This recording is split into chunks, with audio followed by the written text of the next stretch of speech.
Chapter 1. On the morning of December 23, year 20412, planet Monolith, which was half gray land and half blue ocean, was illuminated by star Kia. The atmosphere of the planet was changing colors. Even from space, one could see the devastation on the land. Many years of battle had left too many traces. The land was rarely covered in green, and most of it was gray. Only when one saw the blue ocean did it mean that this was a planet with the most basic resource for life, water.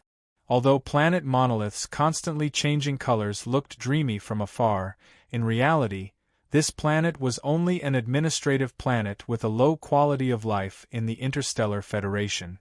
An administrative planet with a low quality of life was the lowest standard of all planets that humans could live on. It provided the necessary conditions for human survival, such as oxygen, fresh water, and food. However, a low quality of life meant that the environment was harsh, and it was difficult for humans to survive in the wild. In one part of planet Monolith's sky, the originally calm and sunny sky was shattered by a sharp sonic boom. Then, a bright light appeared in the sky. As the light moved closer, it was revealed that it was a few flying machines that were chasing after each other. At the front was a silver-white personal shuttle, and behind it were 4 interceptor drones of the planet's defense system. In the personal shuttle, Abbott's face was gloomy as he piloted the shuttle. The steering wheel in his hand kept moving left and right. A large change in direction was already the limit of this personal shuttle. He had a feeling that if he continued to make such a drastic change in direction, this personal shuttle for spaceflight would most likely collapse without the need to stop the drone's attack. However, he didn't dare to hesitate at all. The acceleration and direction change in his hands didn't stop. He wanted to use acceleration and direction changes to get rid of the interceptor drones behind him, but the 4 interceptor drones were like glued to the back of the personal shuttle. There was no way to get rid of them. Damn it, I shouldn't have come here with this stupid thing. Abbott cursed. Abbott was an interstellar mercenary. He belonged to the infamous Sky Wolf mercenary group. At the same time, he was also a wanted criminal of the Interstellar Federation. He was charged with multiple murder, resisting arrest, assault, robbery, and many other serious crimes. No less than 10 civilians had died at his hands. In the previous mission, the Sky Wolf mercenary group had successfully robbed an interstellar cruise ship. The mercenaries received a generous reward and went off to have fun. Abbott also received quite a lot of credits, so he used a fake identity to come to the Monolith star to relax. Originally, he thought that there would be no problem on this remote planet, so he didn't bring any weapons and just sneaked in with his personal shuttle. This kind of infiltration was something that Interstellar wanted criminals often did. No matter how fake the identity bracelet was, it would not be able to pass the official inspection. A fake identity bracelet could only support simple credit purchases. However, he did not expect to be discovered by the interceptor drones as soon as he entered the planet. These pieces of trash don't care about the Zergs. Why are they chasing after me? Abbott continued to curse as he looked at the interceptor drones on the central control screen. These interceptor drones were part of the planet's Skynet defense. Their main purpose was to discover and attack the insectoids flying in the air, not the infiltrators. If they found a powerful Zerg, the interceptor drones would report to Skynet and monitor them. If they found a weak Zerg, they would attack them directly. Abbott was considered unlucky. He happened to run into a team of interceptor drones on a mission and was targeted. If he had weapons and equipment, these 4 interceptor drones would not have been a threat to him. However, with his personal shuttle, it was difficult to even escape. Warning: stop flying immediately and accept inspection. Warning: stop flying immediately and accept inspection. This was the warning given by the staff monitoring the interceptor drones through Skynet. Although the interceptor drones were unmanned, there were always relevant personnel monitoring them from the distant end of Skynet. At this moment, Abbott's situation had been reported, and the attack would begin at any time. Fortunately, the interceptor drone's target was the Zergs. Otherwise, they would have attacked without warning. Abbott ignored the interceptor drone's warning. He had seen too many interceptor drones and had a detailed understanding of their capabilities. Although he could not shake off the interceptor drone's pursuit, under normal circumstances, the interceptor drones would only force illegal aircraft to land and would not attack directly. The order to attack humans could only be issued by a human with the corresponding authority. This was an iron law, and also the final solution after countless artificial intelligence problems. Abbott looked at the map next to the personal shuttle pilot and found that Perrin City was not far ahead. He was happy. As long as he was close to the city, the interceptor drones would not be able to pursue him. The interceptor drones must protect the lives of the citizens as their first priority. The personal shuttle accelerated in the direction of Perrin City. The 4 interceptor drones behind constantly issued warnings and turned on high-power scanners to scan the personal shuttle. "David, did you not eat breakfast? Hurry up!" The brown-haired Jessica urged David, who was behind her. Although Jessica wasn't particularly beautiful, her 17 years of age gave her a youthful aura that was unique to young people.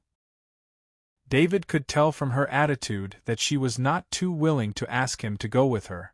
Jessica also understood that if it was not for the fact that there was no one to go with her on the morning of winter vacation, she would not ask David to go with her. "Okay," David said in a short voice. When he said the word "okay," there was an indescribable feeling in his heart.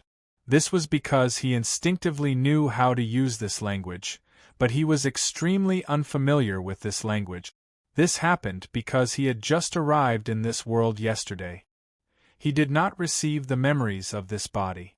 Fortunately, he had inexplicably received the language and writing of this body. His name in his previous life was Lee Dawei, a successful IT engineer.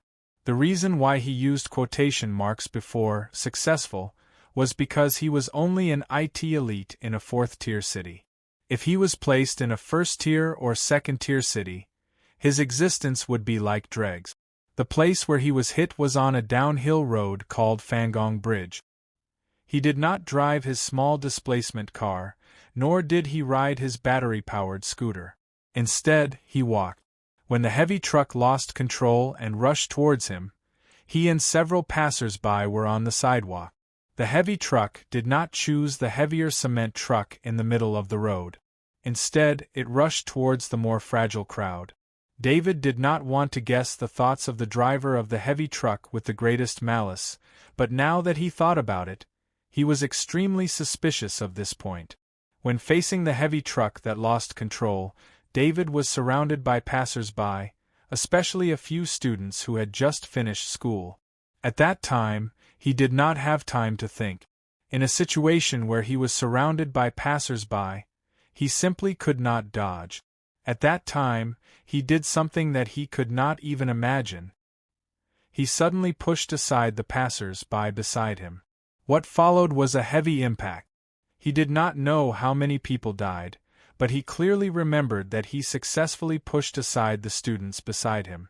When David woke up, he appeared in this body's home, in an extremely strangely arranged basement. At the same time, he also occupied this body. A broken altar, unknown charred pieces of unknown flesh, an opened ancient book in an unfamiliar language, plus his naked body, the scene of an evil ritual. If he did not see the lights at the top of the basement, the high-tech fitness equipment in the basement, and the metal walls of the basement, he would have thought that he had come to an ignorant and barbaric world. David spent nearly an hour to slowly accept the fact that he had changed from an Asian to a tall white teenager. It took another hour to find a way out of the basement. Although it was just a simple palm test, for him who did not receive any memories of this body, he had to try everything. However, after walking out of the basement, he did not have to worry about the unfamiliar environment at all. This was because the house's AI butler, a humanoid housekeeping robot, was waiting outside the basement where David was. Outside the basement, David was shocked to see a huge underground vegetable cultivation base. Then, under the guidance of the AI butler, he returned to the bedroom on the surface. Chapter 2. Due to the accident, David tossed and turned all night, unable to fall asleep. Just as he was about to fall asleep, he was awakened by the identity bracelet on his wrist. The AI butler also reminded him that Jessica was waiting for him at the door. With the AI butler's reminder, David knew that it was his appointment with Jessica to attend the signing event of the famous author Burgess's new book, War and Love. Originally, he wanted to decline the signing event with Jessica, but when he heard the AI butler mention that the destination was a paper bookstore, he immediately decided to go. The unknown to this world and the lost memories of this body made him eager to get more information. However, he did not even know how to search for information in this world. The paper bookstore was his best choice. Along the way, he could tell that Jessica's attitude towards him wasn't like that of a good friend. Moreover, Jessica's attitude towards him was even worse when he kept silent. After David agreed, he quickly walked over to Jessica's side. His eyes were constantly looking at everything around them: the hovering cars on the road, the entire city that was completely covered by rocks, and even the houses were built as sturdy as fortresses. At the same time, there was not a single window. This strange design made him feel that this world was extremely unsafe. The bookstore was not far away, so they did not take any transportation. After walking for about 3 kilometers, David saw a group of people standing in front of the bookstore at the corner of the street where David lived. David looked behind him worriedly. There was nothing behind him, but in fact, there was a strange translucent shadow. He had discovered this when he woke up in the basement. When he first saw this translucent shadow, he was almost scared to death. After many experiments, he realized that this strange translucent shadow was following him and could move according to his orders. Although the only ability that this translucent shadow had was invisibility and no other abilities, it relieved him of the loneliness he felt when he first came to this world. David had tested it before. Jessica could not detect the translucent shadow at all. However, there were almost 100 people in front of them. He was still worried that someone would discover it. "We're late. Looks like we'll have to queue for a long time," Jessica said with dissatisfaction. She had woken up at 7 for this signing event. It was not even 8 yet. After all, it was the holidays now. She would only wake up at 9 every day. David smiled and did not say anything. He did not care about the signing event. He was more interested in entering the bookstore to find the books he was interested in. "Don't push. Today's signing event will start in an hour. Mr. Burgess will be here in a while. Please wait in line." The bookstore's clerk shouted loudly, trying to maintain order. "Jessica, I'm going to read inside. I can't accompany you," David said to Jessica. Go on. Jessica waved her hand. She had found a few people she knew and did not need David's company.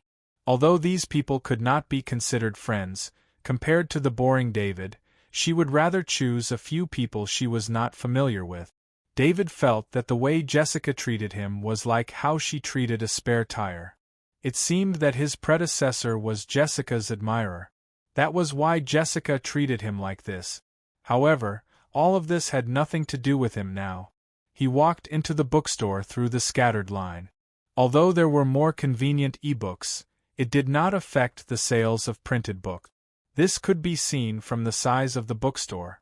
The clerk glanced at him and realized that he did not want to cut the line, so he ignored him. There were more than 10 large electronic posters in the bookstore. Most of them were promotional posters for War and Love.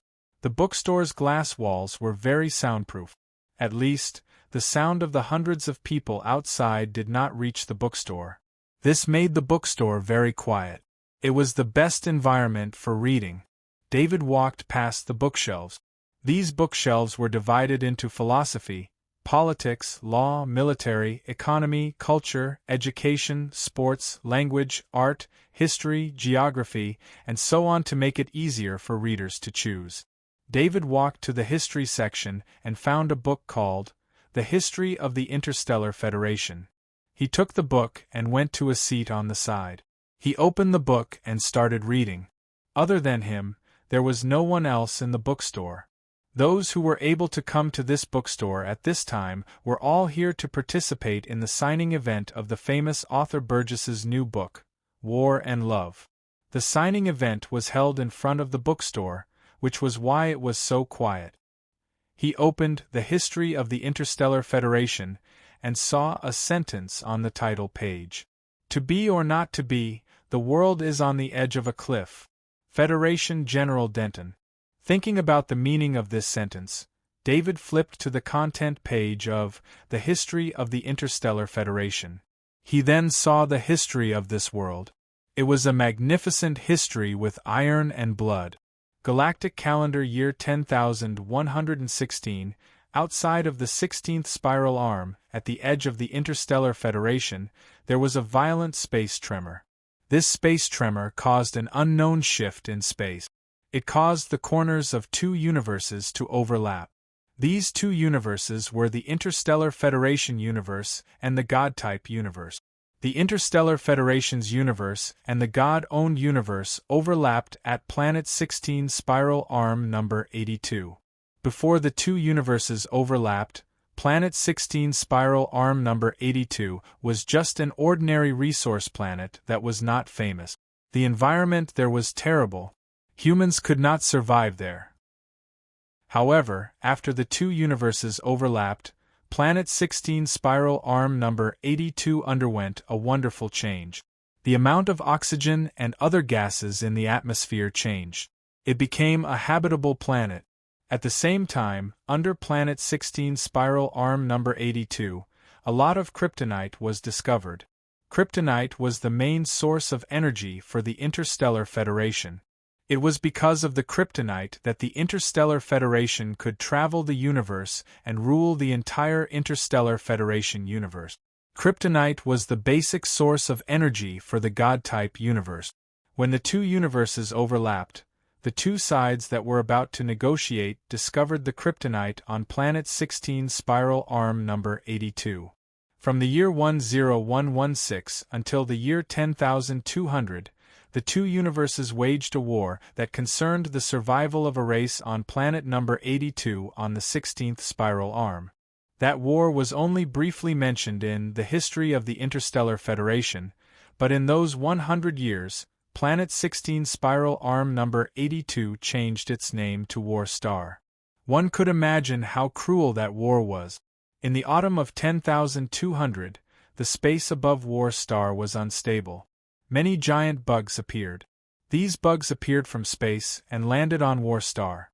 Then, countless bugs that were as tall as humans and as tall as 30 feet came out of the giant bugs' bodies. They madly attacked everything they could see. The war changed in 10200. It did not matter if it was the Interstellar Federation or the God-type universe. Neither of them could fight against these powerful bugs. Both sides discovered that the bugs could grow by eating all sorts of things. Human bodies, interstellar battleship wreckage, buildings on the ground, everything they could see was their food. That was especially true of the kryptonite. It stimulated them. Every time the bugs took over a kryptonite mine, there would be an explosion of numbers. In 10202, the Interstellar Federation and the God-type universe signed an alliance contract. From then on, the two universes opened a line of defense on War Star to stop the invasion of the bugs. The bugs were called the bugs. They were a race that could not be communicated with. They were a predatory and aggressive race. In the next 10,000 years, War Star became a strong line of defense for the two universes. Countless Interstellar Federation soldiers fought a bloody battle against the great world of God soldiers. Of course, the bugs used all sorts of methods to attack the nearby planets of the two universes. Although the two universes kept trying to stop them, Some of the bugs still managed to get past the defenses and enter the nearby planet. Because the bugs could not enter other planets on a large scale, the bugs could not gain an advantage in terms of numbers. The nearby planets were cleared out by the Interstellar Federation and the Great World of God, so there were no large groups of bugs. But that did not mean the threat of the bugs had disappeared from those planets. The bug larvae were very difficult to find. They could hide deep underground and make it impossible for scanners to detect them. At the right time, the larvae could adapt to the environment. They could grow into different shapes and attack the life on the planet. This kind of endless war gave the Interstellar Federation a headache. More interstellar battleships were built. More defenses appeared in the universe to make sure the farther planets would not be affected by the bugs. Chapter 3. Just as David was quietly reading the history of this world in the book, he suddenly felt his heart palpitate. He looked at the translucent shadow beside him, because the feeling was transmitted to him by the translucent shadow. Inexplicably, he knew what the translucent shadow wanted to express to him. There was danger, extreme danger. He had this feeling when he saw the truck that went out of control in his previous life. That kind of despair and helplessness, that kind of fear of life being mercilessly taken away. At this moment, all the hair on David's body stood up. Abbott, who was piloting his personal shuttle, had already reached its maximum speed. This kind of personal shuttle, which could fly short distances in the universe, couldn't fly super fast in the atmosphere. But right now, he didn't even need to use the map. He could clearly see Parent City below with the help of the scanning device on the personal shuttle. Quickly find me the location with the most people in Parent City, Abbott urgently ordered. The personal shuttle's auxiliary artificial intelligence quickly found the location with the most people outside through the scanning result. The personal shuttle slightly adjusted its direction according to the location. When he saw the scene of nearly 100 people gathered on the ground, Abbott's face showed a victorious smile. On the other side of Skynet, the commanding officer, Major Bispham, was looking at the information sent back by the interceptor drones. His eyes flashed with joy. Based on the information sent back by the interceptor drones, especially when the arrogant Abbott didn't have any disguise, Skynet analyzed Abbott's identity. In front of Major Bispham was Abbott's information, along with a bunch of wanted posters, among which there was a huge bounty. As long as he caught or killed Abbott, it would be a huge contribution. He would very likely be able to surpass the military rank that most officers couldn't surpass. He would become a lieutenant colonel, and the huge bounty would bring him wealth. Of course, of all the income from the huge bounty, only a portion would be distributed to him, but this was enough to make him very excited. Execute the extermination. Major Bispham calmed his emotions and ordered in a deep voice. After receiving the order, the 4 interceptor drones simultaneously activated their small rapid-fire cannons and chased after the personal shuttle. Major, there are a lot of civilians below. Just as Major Bispham turned to look at Abbott's report again, the staff member who was monitoring the situation yelled out loud. The staff member was also depressed. Although he saw the city and the increasingly eye-catching crowd, this was Major Bispham's order. He had no right to cancel it. He could only tell Major Bispham to cancel the order. Just as Bispham raised his head, the small rapid-fire cannons of the 4 interceptor drones all hit Abbott's personal shuttle. Personal shuttles were just civilian aircraft. They did not have any weapons or defenses. If they were hit by 4 interceptor drones, they would definitely die. Even in death, Abbott did not expect that no one would be able to stop him. They would ignore so many civilians and attack him just like that. Major Bispham, who had given the order, was in a similar mood as Abbott. "Stop the attack! Stop the attack immediately!" he roared. However, the order was too late. If he hadn't been distracted by reading the information in his hand and fantasizing about meritorious deeds, this tragedy might have been avoided. Of course, if Abbott didn't dive down, but instead used the speed of his personal shuttle to dodge in the air like before, he might have been able to last a bit longer. But it was too late now. While Abbott's heart was filled with unwillingness, his personal shuttle was hit by multiple cannons. As a mercenary and wanted criminal who lived a very comfortable life, he had decent combat ability. However, in this situation, he couldn't even resist before he was shot down. The wings and horizontal wings of the personal shuttle were all shattered. There were also a few holes on the body. 2 of the holes were the pilot's seat where Abbott was. When he was 20 meters away from the ground, Abbott was heavily injured. The complete disappearance of his right leg was a minor injury, but there was a large hole in his abdomen. This was a fatal injury. If Abbott had a conscience with his piloting skills, he could have tried to control the personal shuttle to reduce the damage to the people on the ground. However, before he died, he did something even crazier. He used all his strength to aim the personal shuttle at the densest part of the crowd. At the last moment, a cruel smile appeared on his face. At the same time, on the other side of Skynet, Major Bispham watched in horror as the personal shuttle crashed into the crowd. Then, a flash of fire covered the entire area. "It's over." Major Bispham sat down on the chair behind him. This was the only thought left in his mind. The feeling of extreme danger from the invisible translucent shadow made David's hair stand on end. He almost instinctively looked in the direction of the glass wall of the door. Although he didn't find anything, he still followed the panic in his heart and looked for a place to hide. He didn't scream because he didn't know whether this feeling of danger was real or fake. The only thing he could do was to immediately find a relatively safe place. Soon, he saw the bathroom not far away. As if adhering to the special philosophy of this place, the door of the bathroom was actually a metal door. David quickened his pace and pushed open the bathroom door. Just as he entered the bathroom and closed the metal door, a violent crash followed by an even more violent explosion sounded from outside the bookstore.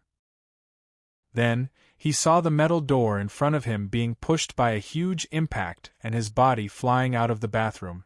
The moment the metal door flew out, David's body tightly stuck to the metal door.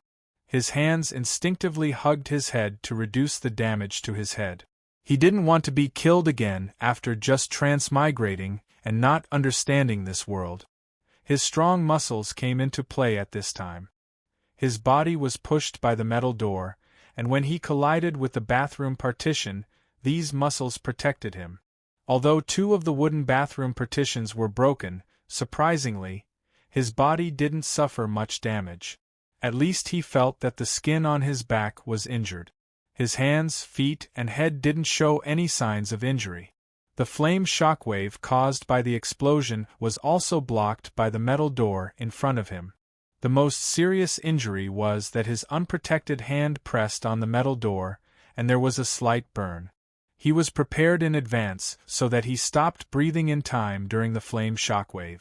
That was why his body didn't get burned, but his hair and body hair were burned.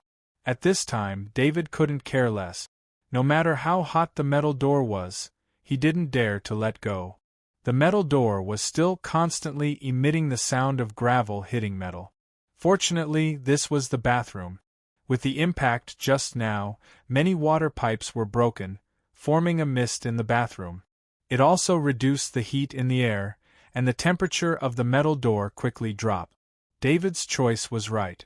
In this bathroom, except for the metal door and part of the wall that was broken by the explosion, the entire bathroom was mostly intact.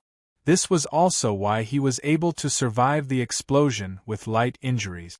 The personal shuttle was a short-distance spacecraft. The energy source it used was krypton, which was an extremely stable and powerful source of energy. Because this kind of impact couldn't cause an explosion of krypton, the explosion was mainly caused by the small amount of backup energy on the personal shuttle. Fortunately, this was the case. Otherwise, with the krypton energy that Abbott had newly replaced for the personal shuttle, once the explosion happened, there wouldn't be any life within 1,000 meters. David waited for a while. The sense of danger completely disappeared. He shook his dizzy head and pushed the metal door that was pressing on him. At this time, he realized that the strength of this body was far beyond his imagination. This metal door was at least 100 kilograms, but he didn't feel it was that heavy. However, he didn't have time to study his body. In his perception, the translucent shadow left his side and flew outside. Chapter 4. The explosion earlier did not cause any damage to the translucent shadow. All the debris passed right through the translucent shadow. David wanted to order the translucent shadow to return, but he felt a sense of satisfaction coming from the translucent shadow, like it had eaten something. Outside his sight, the translucent shadow stopped about 10 meters away from him. This was the maximum distance the translucent shadow could go from him. This position happened to be where the bookstore's door had completely disappeared. Invisible substances that no one could see were attracted by the translucent shadow. They flew toward the translucent shadow and entered its body. If anyone counted, they would find that the number of these objects was exactly the number of death.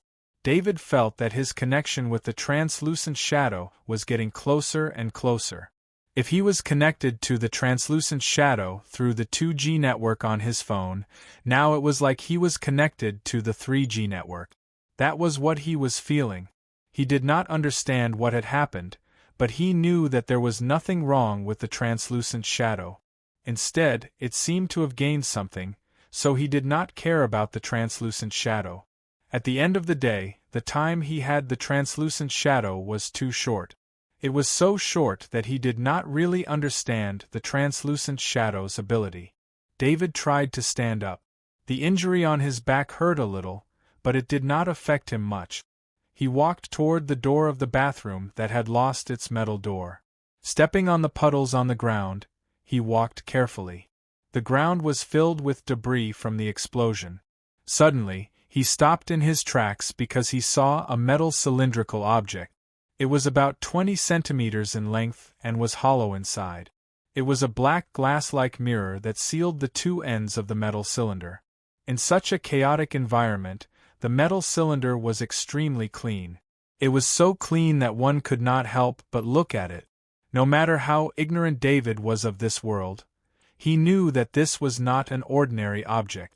He bent down to pick it up. He did not have the intention to take the metal cylinder for himself. He just thought that he could not just leave it there. Of course, there was also an element of curiosity. Putting the metal cylinder into his pocket, he walked out of the bathroom. Compared to the bathroom, the destruction in the bookstore lobby was more serious. The entire bookstore was filled with choking smoke. The transparent glass wall and the door outside the bookstore had disappeared. Large pieces of red blood clots and intact or broken human bodies were scattered inside and outside the bookstore. When the personal flying shuttle collided with the crowd could not dodge in time due to the high speed of the personal flying shuttle and the crowded surroundings. The personal shuttle disintegrated in the end, and then its backup energy source exploded, leaving almost no survivors in the area. David felt nauseous. He knew very well that there were nearly 100 people gathered outside the bookstore, but there were only a dozen or so complete corpses.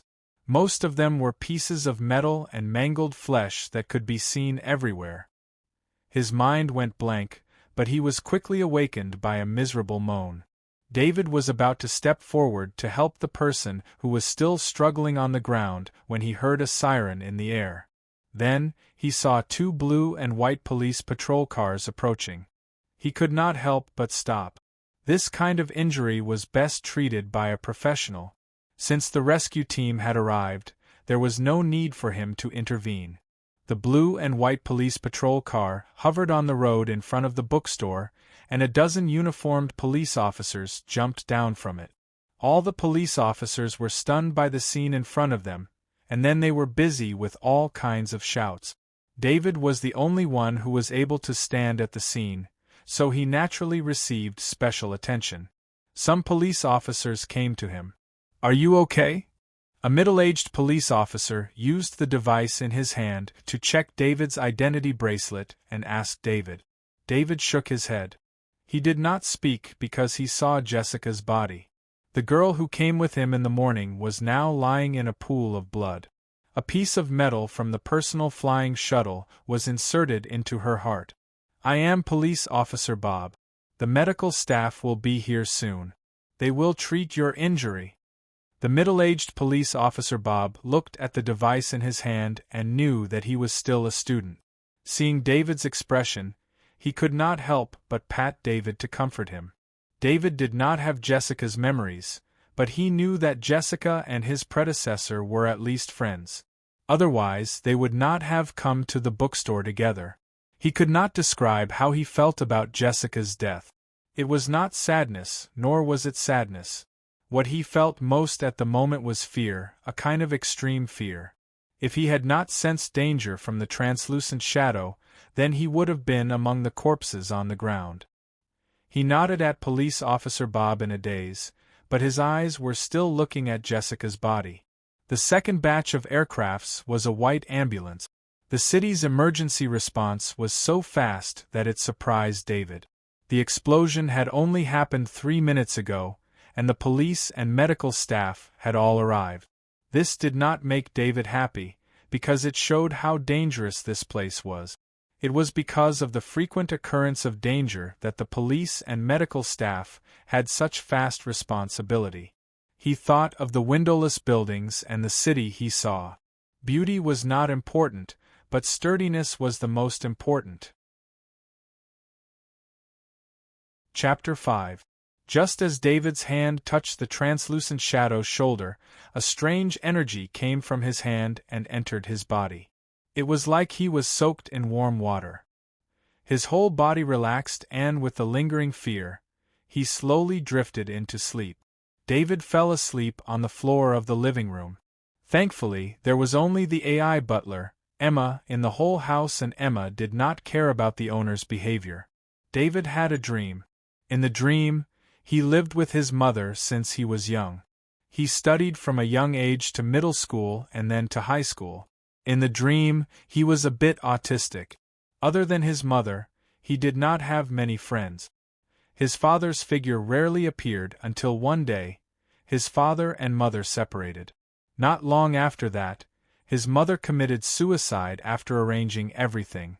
In the dream, he had the memories of his beautiful life and the sadness of losing his family. He laughed and cried.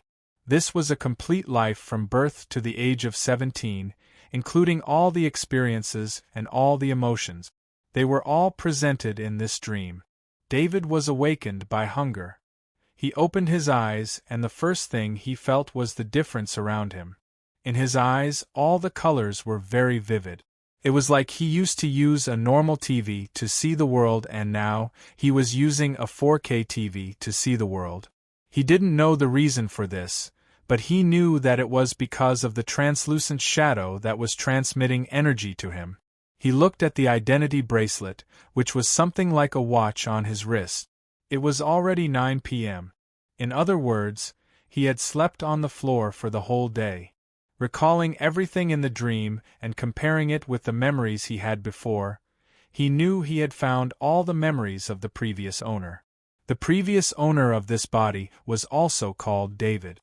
This made him wonder if it was a choice of transmigration or just a coincidence. David Kerr, 17 years old, a third-year high school student. It was winter break. He lived alone in this building, but he was not an orphan. It was just that his biological father had formed another family. He inherited his biological mother, Kathy, and lived alone. David was unable to describe the feelings he felt toward his biological father. There was respect, resentment, and resistance. All sorts of feelings were tangled together. His father's name was Hans Kerr, and he was a hero in this city. Not only in this city, but he also had the title of Kingdom Knight, which gave him a special identity. Kingdom Knight was the highest title among all the war heroes, and it was also the reason why David respected Hans. Hans had sacrificed too much to obtain the title of Nation Knight, including being separated from David's mother, who committed suicide due to depression. Hans had lost his left arm and leg, and could only rely on prosthetics to move. Although his body had undergone gene therapy, he had always been in a weak state. Furthermore, his son David had not forgiven him. David's previous body had always been brooding over his mother's death. Furthermore, Hans had remarried and had a son. These were the reasons why he lived separately from Hans. Of course, legally speaking, Hans was still his guardian. He also knew that the planet he was on was called Monolith. It was 2 small galaxies away from the battlefield of the Zerg. It was within the Zerg's sphere of influence, but it was also a war-zone planet with the least influence. Despite that, Monolith was not safe. Uncontrollable Zerg larvae were scattered all over the planet. From time to time, some Zerg larvae would grow into level 1 Zerg. There were even hidden Zerg larvae that could grow into level 2 Zerg. The Zerg larvae could be dealt with using normal firearms, but once the Zerg larvae became level 1 Zerg, it was not something a normal person could deal with. The only way to deal with a level 1 Zerg was to wear an exoskeleton armor and use a level 1 weapon made from the teeth and claws of a level 1 Zerg. Only then could one break through the defense of a level 1 Zerg. Of course, this was only a relative situation.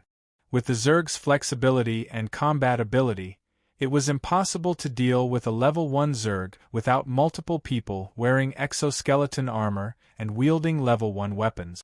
The first requirement to wear an exoskeleton armor was to become a certified Kaji. In the 10,000 years of war with the Zerg, the Interstellar Federation used advanced war machines to fight against the Zerg. At the same time, they also used the Zerg to strengthen their own combat ability. Among them, the Zerg's carcass was the most important resource. As mentioned earlier, the teeth and claws of the Zerg were the sharpest parts of the bones that could be used to create stronger weapons. Most of the Zerg carcasses had 2 slender muscles on their back. They were known as strengthened muscles. This was the foundation of the Interstellar Federation's powerful warriors. David also knew why his predecessor had sacrificed himself. It was because his predecessor wanted to enter Na'an University. However, he did not meet the requirements, so he wanted to take a shortcut. Na'an City, where Na'an University was located, was the largest city on Monolith. It was the center of Monolith's economy and culture. It was also protected by a powerful army. This made the area within 100 kilometers of Na'an City a place where humans could live freely. This was something that David's predecessor desired to live in Perrin City. As long as he walked out of Perrin City, he would be in danger. Sometimes the Zerg would even appear in the city.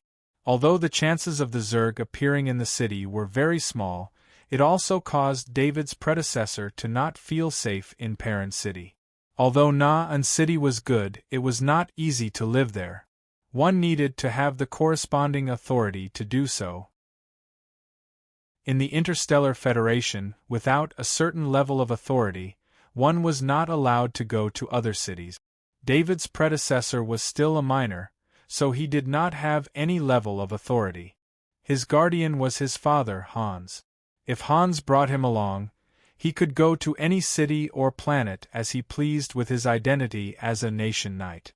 However, David's predecessor was very resistant to Hans. He did not want to beg Hans. He only wanted to leave Perrin City as soon as possible and leave Hans' side. Perrin City was filled with the sad memories of David's predecessor. The only way he could think of to leave Hans was to get into a university. However, he was not willing to go to a normal university. He did not want to be an ordinary office worker in this city for the rest of his life. He could only apply for travel and wait for approval. Only Na'an University on Monolith was the school he wanted to go to. Students cultivated by Na'an University were talents that all units would fight for. As long as one entered Na'an University, it was equivalent to having a stable high salary and high social authority. Becoming a resident of Na'an City was inevitable. Na'an City was extremely welcoming to Na'an University graduate. As long as a graduate applied, they would agree to stay in Na'an City. David's predecessor's learning ability could only be considered average. His academic results were only above average in Monolith High School. With such results, let alone Na'an University, it would be difficult to get into a second-rate university. Therefore, he had no hope of getting into Na'an University with academic result. He could only consider entering Na'an University with combat talent. Na'an University not only cultivated a large number of civil servants, it was also the best Kaji school on Monolith Star. With David's predecessor's standard of living, he had the strengthened meat of insectoid larvae every day. His body was much stronger than ordinary students. However, the ones who wanted to get into Na'an University were all the freshmen on Monolith Star. There were many who had better conditions than him. In fact, with his current strength of 600 kilograms, he could only be ranked in the top 30 in Perrin High School. Chapter 6. In order to get into the Na'an University, David's predecessor applied for a cram school and did his best to train his body. However, the Na'an University's registration requirement was 800 kilograms of strength, and there was also the requirement of speed. He couldn't meet these two requirements, not to mention the other exam items. Just when he was in a dilemma, his predecessor saw an original book from the great world of God that fought against the Zerg with the Interstellar Federation. Jeremy put this book in a display cabinet as a collector's item. He only accidentally mentioned to David's predecessor that this was a great world of God's sacrificial manual. David's predecessor, who was worried that he couldn't increase his strength, saw hope from this sacrificial manual. The great world of God was a mysterious and powerful world in the eyes of the people of the Interstellar Federation. When the Interstellar Federation fought against the Zerg on the ground, they relied on the human wave tactic. A large number of Kaji wearing exoskeleton armors fought against the level 1 Zerg. The stronger the Zerg, the stronger the Interstellar Federation needed to use stronger weapons and more battleship. However, the great world of God was different. The soldiers sent by the great world of God had terrifying combat ability. They could almost fight against level 2 or even level 3 Zergs by themselves. Some of the stronger ones even had the strength to fight against level 4 Zergs by themselves. What kind of concept was a level 4 Zerg?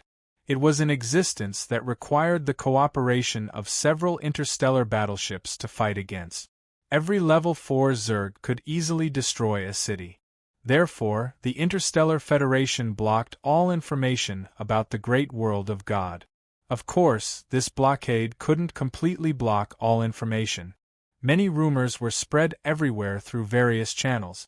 A sacrificial manual from the great world of God was very likely to bring great hope to David's predecessor. Therefore, David's predecessor took out 50,000 credits to buy this great world of God's sacrificial manual, which was the one he saw in the basement when he came to this world. After obtaining the sacrificial manual, David's predecessor began the translation work, translating the great world of God language into the Federation language. David's previous self had even used Hans's Kingdom Knight authority to borrow the relevant book. It should be noted that all information related to the great world of God was not something a student like David's predecessor could borrow. However, Hans, who had the title of Nation Knight, was different. The title of Nation Knight was extremely noble and had great authority. If it wasn't for the fact that Hans wasn't strong enough, he could have obtained an extremely high political position with his identity as a Kingdom Knight. Unlike now, Hans was only the deputy secretary of the legal department of Perrin City. Moreover, he was in a state of retirement and did not have much power in his hands. After many days of translation, David's predecessor became more confident because in the records, he could summon the shadow attendant of God's servant through sacrifice. The shadow attendant of God's servant could become his best combat assistant. The shadow attendant described in the sacrificial manual had the ability to transform into the strongest armor to provide defense for the master. It could also cooperate with the master to attack the enemy. It was the master's most reliable helper. At the same time, in the process of sacrifice, the body of David's predecessor would also be strengthened. This was the benefit that David's predecessor wanted the most. Although the shadow attendant was good, it could only be used as a future help. It had no effect on the admission to an university. However, the strengthening in the sacrificial process, as long as one thought about the strengthening of the great world of God, the effect must be extremely powerful. Therefore, David's predecessor began to buy sacrificial materials crazily. At this time, David recalled the process of discovering the great world of God's sacrificial manual. With the memory of 2 lives, he found the problem from a bystander's point of view. The first was the consequence of the sacrifice. The reason why David possessed this body was the accidental death of his predecessor. Judging from the situation in the underground fitness room at that time, the cause of death was needless to say. It was the consequence of the failure of the sacrifice, and trainer Jeremy did not mention that the sacrifice would fail at all. If the sacrificial manual was so easy to succeed, why would trainer Jeremy display a sacrificial manual that had the effects described in the book as a collectible? The second was the way the sacrificial manual appeared. Trainer Jeremy knew the situation of David's predecessor. It was when David's predecessor was most desperate that the sacrificial manual appeared. David did not believe that there was nothing strange about it. Now, from the perspective of David's bystander, trainer Jeremy was obviously selling the sacrificial manual to his predecessor. His predecessor was a high school student. He did not know the danger of the sacrificial manual from the great world of God. But didn't trainer Jeremy know about it? At this time, David could not help but feel a chill in his heart. It seemed that the death of his predecessor was probably not an accident, but premeditated. It was just that he did not know whether trainer Jeremy did it for money or for his life. Speaking of money, most of the nearly 300,000 credits were from trainer Jeremy's help to find the relevant materials. Among these materials, many of them were never heard of by his predecessor, let alone where to buy them. What made David most suspicious was the heart, a level 1 Zerg's heart. Although the body of a level 1 Zerg was a treasure, it only referred to its shell, teeth, claws, and strengthened flesh. The rest of the body was useless and would not be brought back. Sometimes, even the relatively cheap shell would be abandoned. Who would bring back a level 1 Zerg's heart? In fact, the most important thing to start the sacrificial ritual was this level 1 Zerg's heart. It was also the direct cause of his predecessor's death. The more David thought about it, the more scared he became. Although his body had a huge strength of 600 kilograms, trainer Jeremy's strength was far beyond him. He even suspected that trainer Jeremy was an official Kaji. In his memory, during the training process, trainer Jeremy could easily block his power and seemed to be at ease. Call the police. David, who came from his previous life, thought of this at this time, but he quickly gave up. First of all, he did not have any evidence. Was he going to tell the police that trainer Jeremy killed him with a book? In fact, David was not dead. He was still alive. This was not something that could be explained clearly. Secondly, the sacrificial method was obtained from the great world of God's sacrificial manual. According to the Interstellar Federation's blockade of the great world of God, his behavior was likely to be punished, and it might not affect trainer Jeremy. David calmed his mind and began to judge the current situation. According to trainer Jeremy's plan, it was likely that the other party would not directly do anything to him. If he could directly kill him, why would he use such a secret method to do it? The last sacrificial ritual failed. If trainer Jeremy could succeed, based on the situation in the underground gym, it was an accident of an ignorant teenager secretly triggering the forbidden altar and causing his death. And David was dead, so the source of his sacrificial materials naturally could not be found. According to trainer Jeremy's actions, as long as he did not give the other party a chance, then David's own safety was still guaranteed. For example, his own house had perfect security measures. If anyone illegally entered the house, the AI butler Emma would automatically call the police. This neighborhood was also a wealthy area. With the speed of the police, it would only take a minute for them to arrive. The house itself was a fortress-like building for external defense. It would take more than a minute to force their way in. There was still nearly a month before school started. As long as he was careful, his safety would be guaranteed. Thinking of this, he could not help but let out a long sigh. Chapter 7. David thought about the shadow attendant's abilities described in the sacrificial manual. He looked at the shadow attendant beside him, and it did not look like it could participate in a battle. He stood up, and after the AI butler Emma reminded him to finish his meal, he brought the shadow attendant to the underground fitness room. The mess in the fitness room had been cleaned up by the AI butler Emma. Only the sacrificial manual was left on the floor, and the rest of the debris had been thrown away. He picked up the sacrificial manual and found the description of the shadow attendant. The shadow attendant is the servant of God. God gives the sacrificer powerful help. It has the strength of a titan, the speed of lightning, and the ability to fly. David read the relevant content softly, and his doubts grew. Shadow attendant, go and pick up that barbell. David pointed at a 100-kilogram barbell on the floor and ordered. The shadow attendant floated over. Its speed was not fast, and it did not match the extremely fast speed described in the manual. The shadow servant came to the side of the barbell and stretched out its blurry arm to grab the barbell. In the end, its arm passed through the barbell, causing its arm to tremble, but the barbell didn't shake at all. It can't even move a 100-kilogram barbell. Where did this powerful strength come from? David mumbled to himself as he slapped the sacrificial manual in his hand. Judging from the situation just now, the shadow attendant did not have any combat ability at all. With its speed and strength, plus the fact that it could not be more than 10 meters away from him, how could it pose a threat to the enemy? He looked at the equipment in the room. The barbell was the lightest one, and the lightest equipment would not be of much use to him, so there was no one here. Shadow attendant, catch this book. He looked at the sacrificial manual in his hand, then threw it to the shadow attendant and said.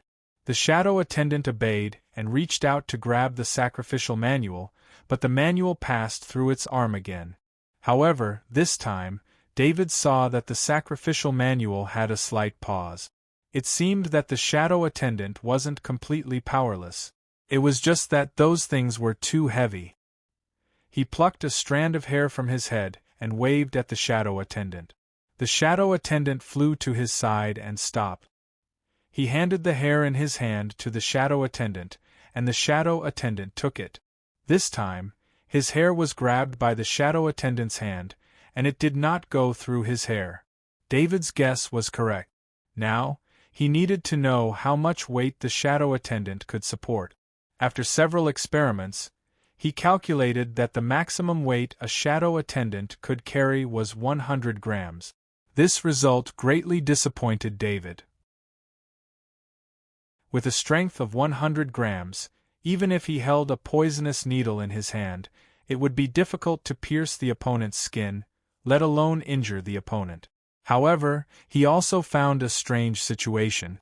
When he put a needle in the shadow attendant's hand, and the shadow attendant turned invisible, the part of the needle that was held by the shadow attendant would disappear along with the shadow attendant. He asked the shadow attendant to cover the needle with its hand, and the needle disappeared into thin air. David did not understand the principle behind this. It was probably related to the gods, or maybe it was a special ability of the shadow attendant. Anyway, his shadow attendant was completely different from the shadow attendant described in the sacrificial manual. The original shadow attendant did not have the ability to turn invisible, but his shadow attendant did.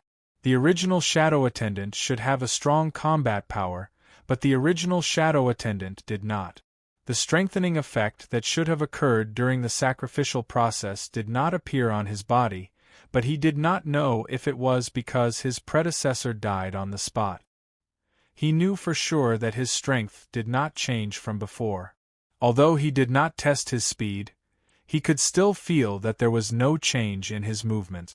Everything seemed to have returned to its original state. He had the same physical condition as his predecessor. Although his memory was recovered, his educational level was still not enough to get into non-university. Kaji's hope of getting into non-university was still very slim. In addition to this, he also found an enemy that wanted to kill him, Jeremy, an enemy that was far stronger than him. Compared to his predecessor, he now had the memories of his previous life and the Shadow Attendant beside him. The memories of his previous life were useless to him in the Interstellar Federation. The technology of this world had long since left the planet and entered the era of the universe. It was much more advanced than the world of his previous life. The Shadow Attendant beside him was his only hope. Thinking of this, David looked at the Shadow Attendant beside him and recalled the energy that came from the Shadow Attendant in the morning. It allowed him to completely accept the memories of his predecessor. This meant that the Shadow Attendant must have some other abilities that he did not know about. He reached out his hand to touch the Shadow Attendant again, wanting to see if he could get any more benefits. This time, when he reached out his hand to touch the Shadow Attendant, many strange patterns appeared on the Shadow Attendant's translucent body. These patterns flashed with a blue light. The flashing blue pattern turned into little stars and left the Shadow Attendant's translucent body and went into David's body. This unknown change surprised David, but he did not feel anything wrong with his body. The only difference was that his extremely close connection with the Shadow Attendant had become even closer. He could even see his own body from the Shadow Attendant's eyes. This was an extremely strange feeling. He had two visions, one was from his human body, and the other was from the Shadow Attendant's point of view. At this time, he felt like he had two bodies. This feeling was extremely uncomfortable. He could not even control his own body's balance, and he could not use his usual movements flexibly. He carefully controlled his body to sit down. On the other hand, the Shadow Attendant did not need to be controlled. It was just hovering in the air. After David's body sat down, he finally had the energy to feel more. He noticed that there were some orbs of light inside the Shadow Attendant's body. Because the Shadow Attendant's body was like David's own body, he could clearly sense the attributes of these orbs. Most of these orbs were red, and only one of them was orange.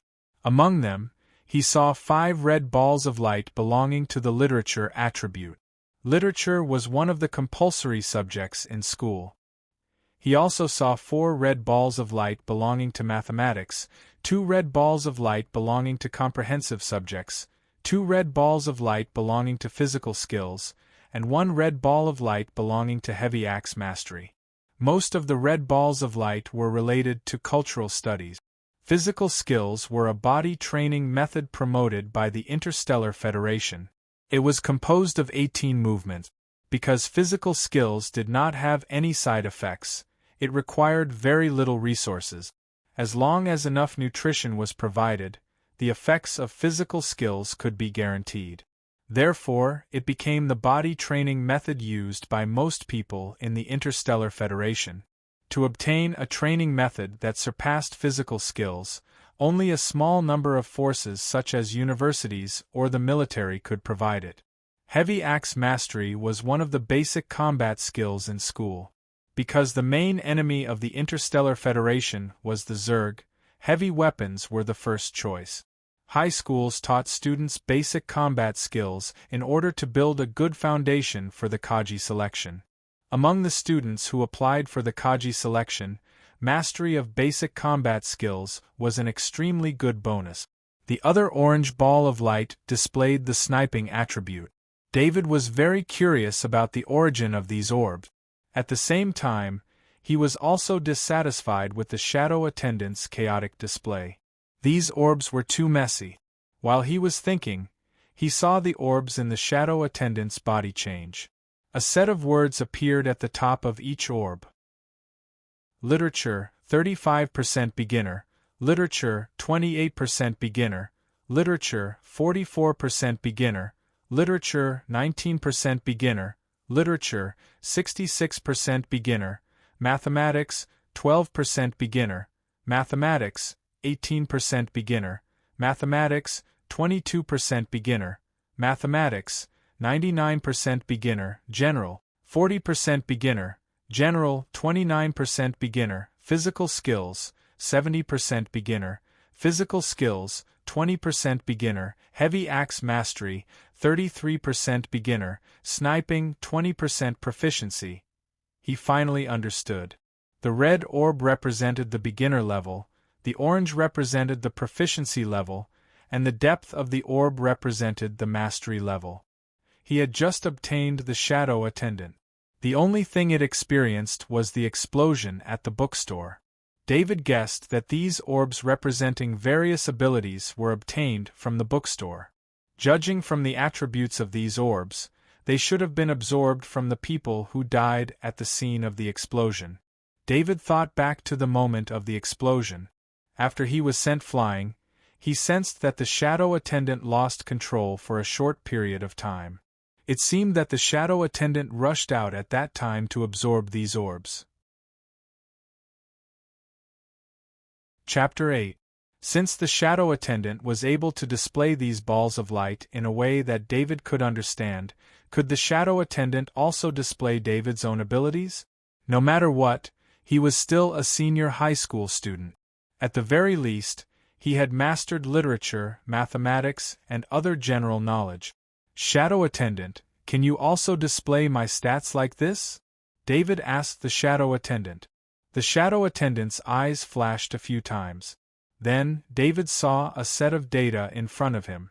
This kind of technology was similar to the Interstellar Federation's projection technology. However, through the shadow attendant's eyes, he could not see any data in front of him. David was not a scientist. He thought for a while, but he still could not understand the principle behind this display. He focused his attention on the data in front of him. Name: David Kerstrength, 251 Dexterity, 171 Physique, 21 Spirit, 281 Literature Beginner, Mathematics Beginner, History Beginner, Physical Skills, 10% Beginner, Longsword Mastery, 5% Beginner. David's strength was 2.5. As a reference, an ordinary person's strength was 200 kilograms, which was 1. Every increase in strength was twice the previous strength. David's body had not suffered much since he was young, especially when it came to food that was beneficial to his body. He had never stopped eating fortified meat. This also resulted in his strength being 3 times that of an ordinary person. In his previous life, his strength of 600 kilograms was definitely the best in the world. The professional weightlifters in his previous life could only lift 250 kilograms at most. There was a huge gap between them and his 600 kilogram strength. David's dexterity was 1.7. If his memory served him right, his last test result was 9.2 seconds for the 100-meter dash. In his previous life, the flying Jamaican Usain Bolt had run 9.58 seconds. That was the best result achieved after countless generations of hard work. But in this life, an ordinary senior high school student like him had surpassed the world's fastest man in his previous life. Of course, regardless of whether it was strength or agility, both required a strong physique as a foundation. It was normal for a person to have twice the physique of an ordinary person. However, he did not have a good understanding of the concept of mental strength. Mental strength, which surpassed that of ordinary people, was his strongest attribute among his 4 basic attributes. Spirit could not be seen or touched, but when he thought about it carefully, the world that he saw after waking up from his sleep was clearer than before. This should be the result of the improvement of his spirit. In fact, what David didn't know was that the biggest reason why the shadow attendant wasn't able to reveal so many abilities before was that his spirit was too weak.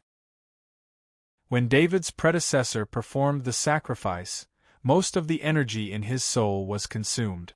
The remaining weak soul, along with his memories, was absorbed by the shadow attendant. The shadow attendant that was summoned was even more special. The sacrifice process needed to be performed to a designated god. However, David's predecessor knew very little about the gods in the great world of God. Jeremy, who provided him with the sacrifice manual, could not have told him about this. Therefore, the god that was being sacrificed this time was an unknown existence. The sacrifice method recorded in the great world of God was not a simple way to improve one's strength. Even in the great world of God, very few people would try to perform such a sacrifice. Every person who performed the sacrifice had to undergo a long period of special training, and a large number of precious soul potions. In addition, the person who performed the sacrifice had the corresponding talent. All of these factors combined to perform the sacrifice in the shrines. Even so, the success rate was extremely low. But David's predecessor didn't know anything. He didn't have the protection of the divine palace, didn't have a strong talent in the aspect of souls, didn't have the corresponding resources, and didn't have any training.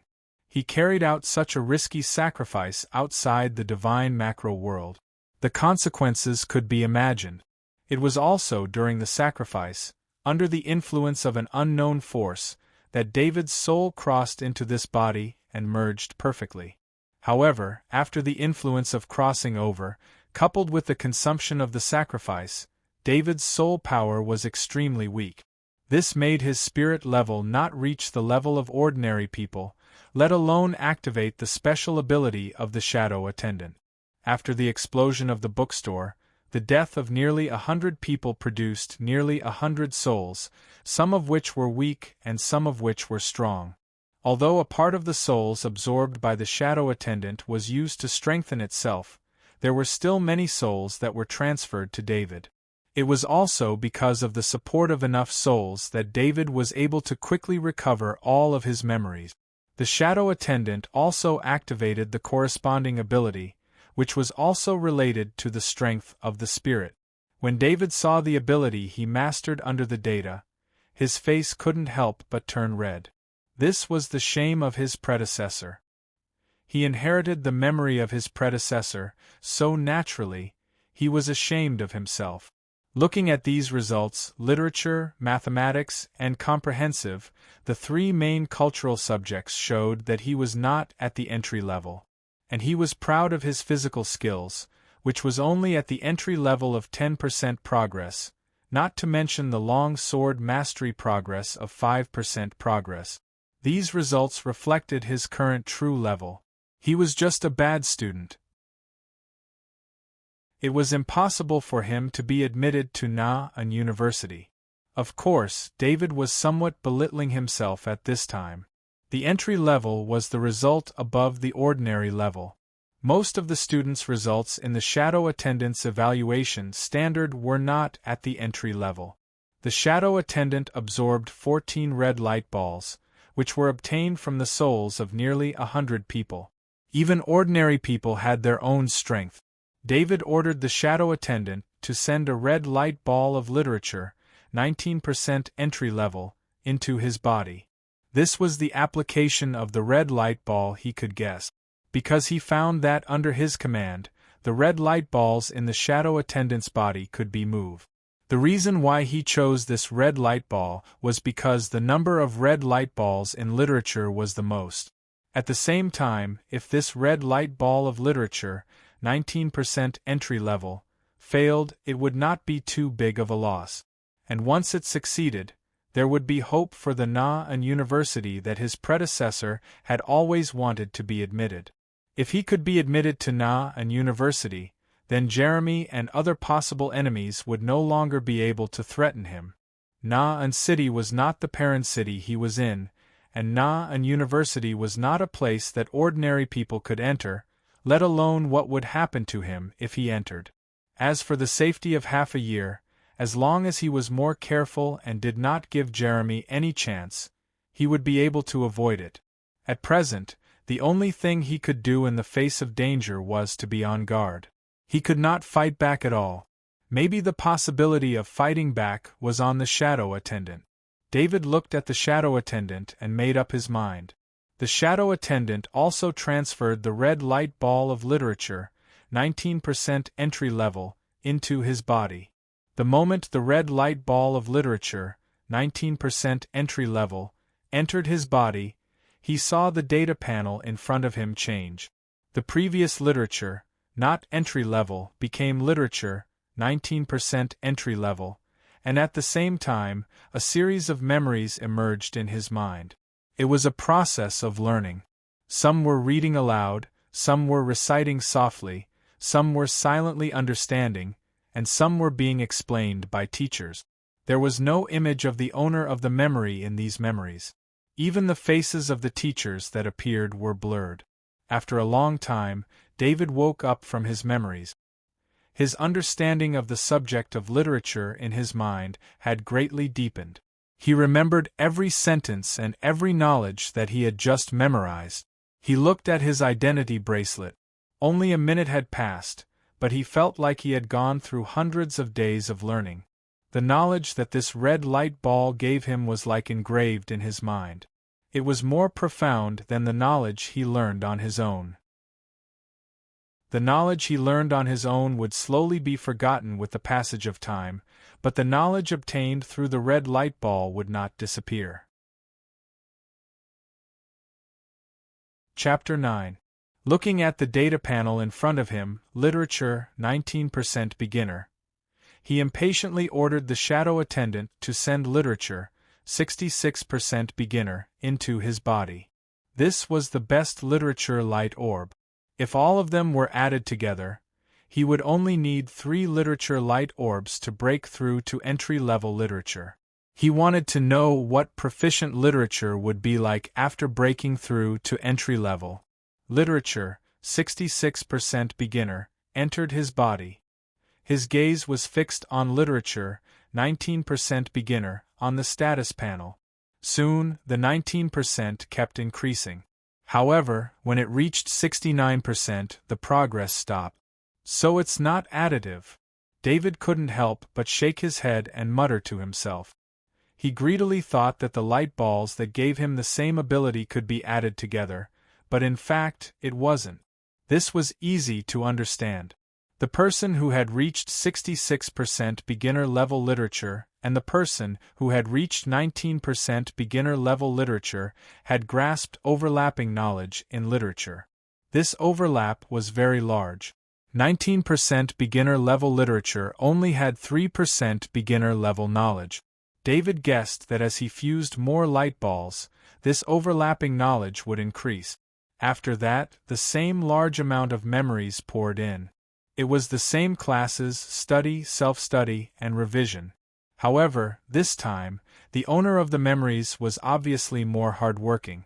When he woke up again, he ordered the shadow attendant to send another literature, 28% beginner-level literature, into his body.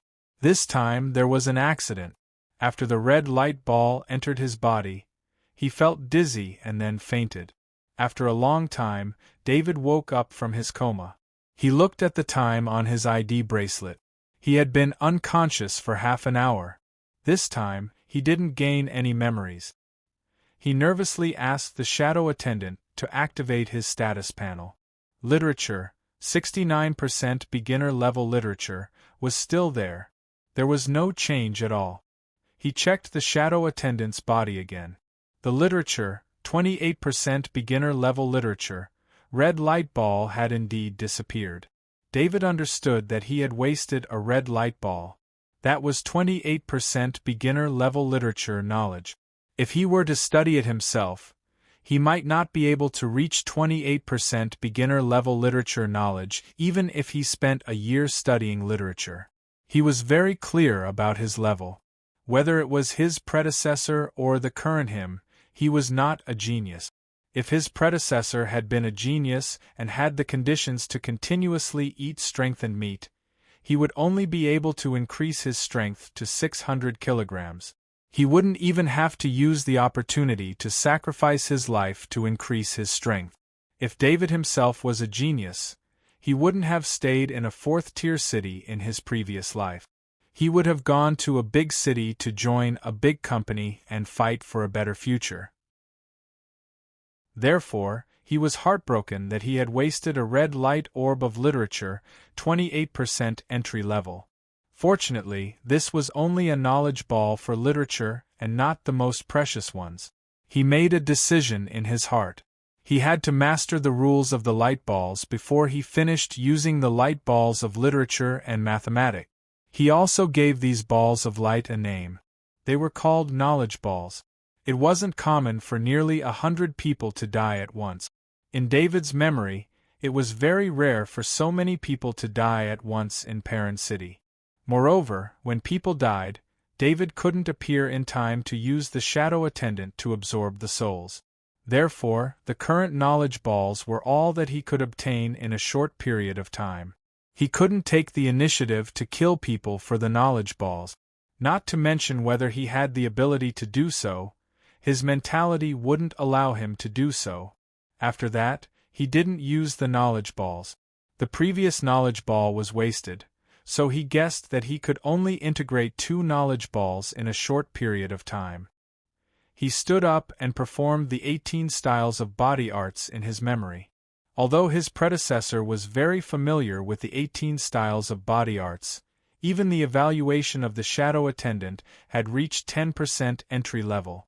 However, this was the first time he practiced the 18 styles of body art. Although the movements were standard, it took him more than an hour.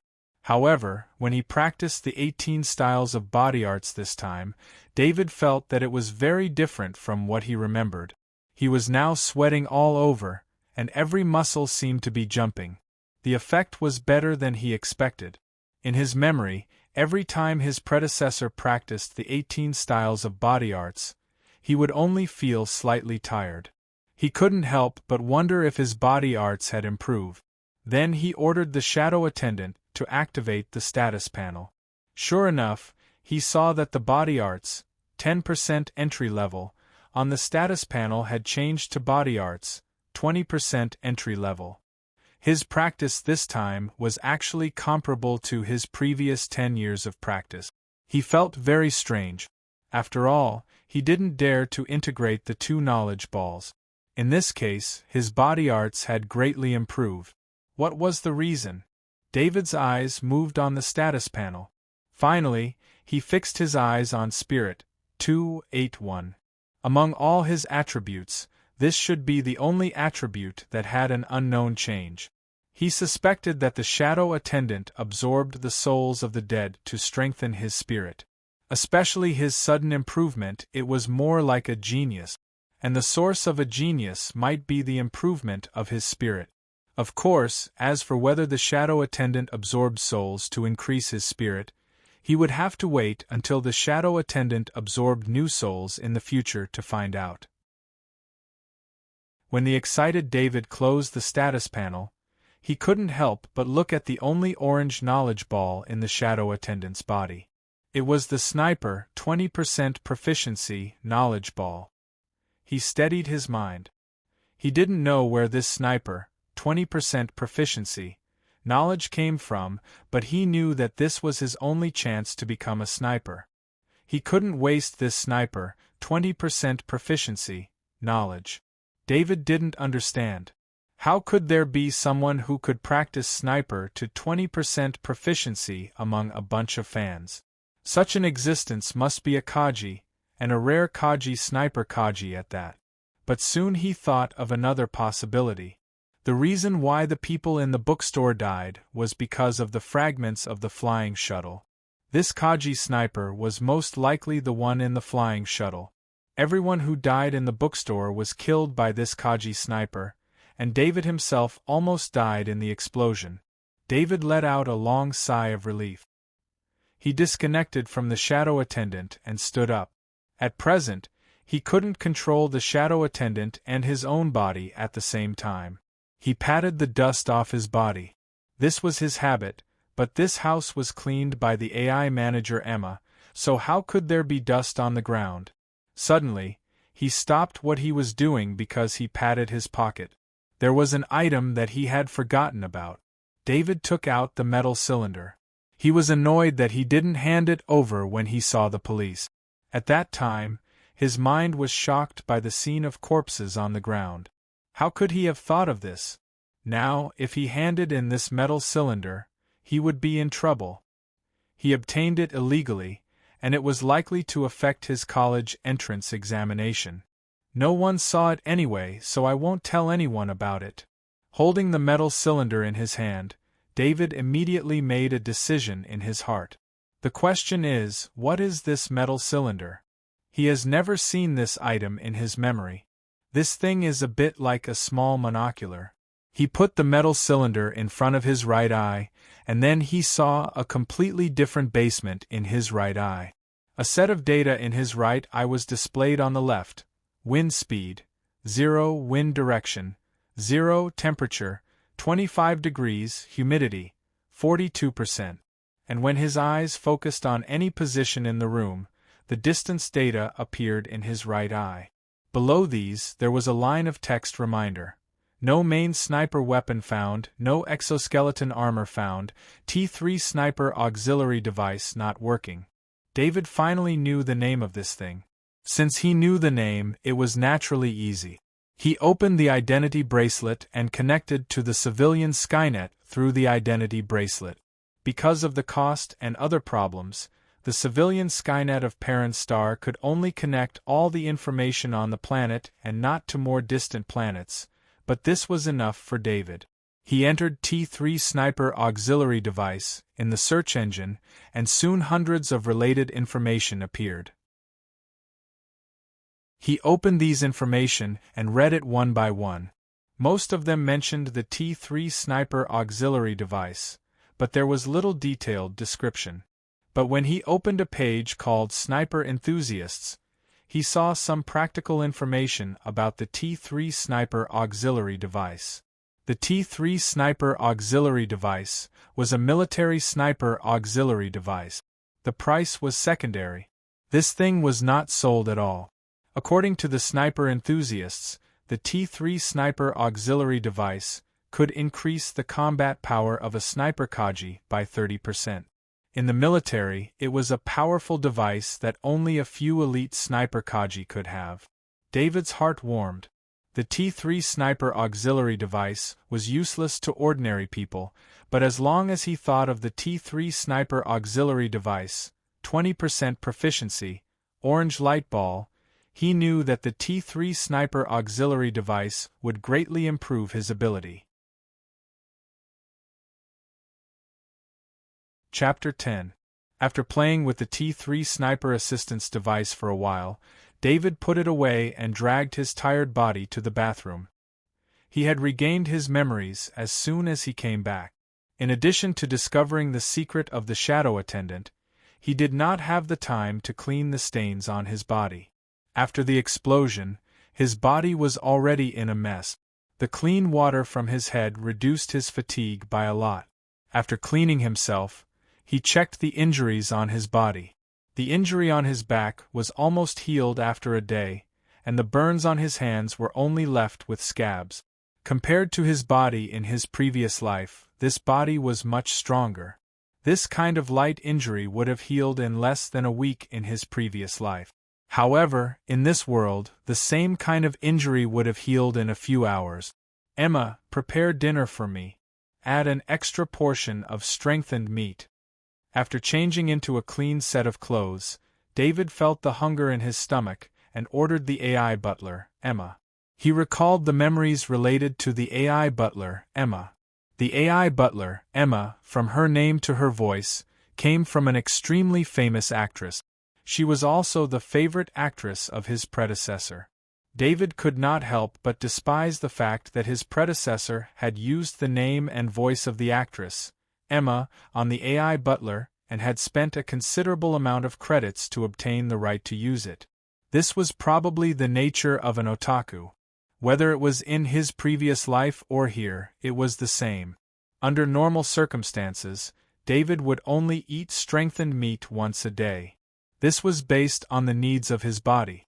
However, after practicing the 18 styles of physical skill today, he could clearly feel that his body needed a large amount of energy.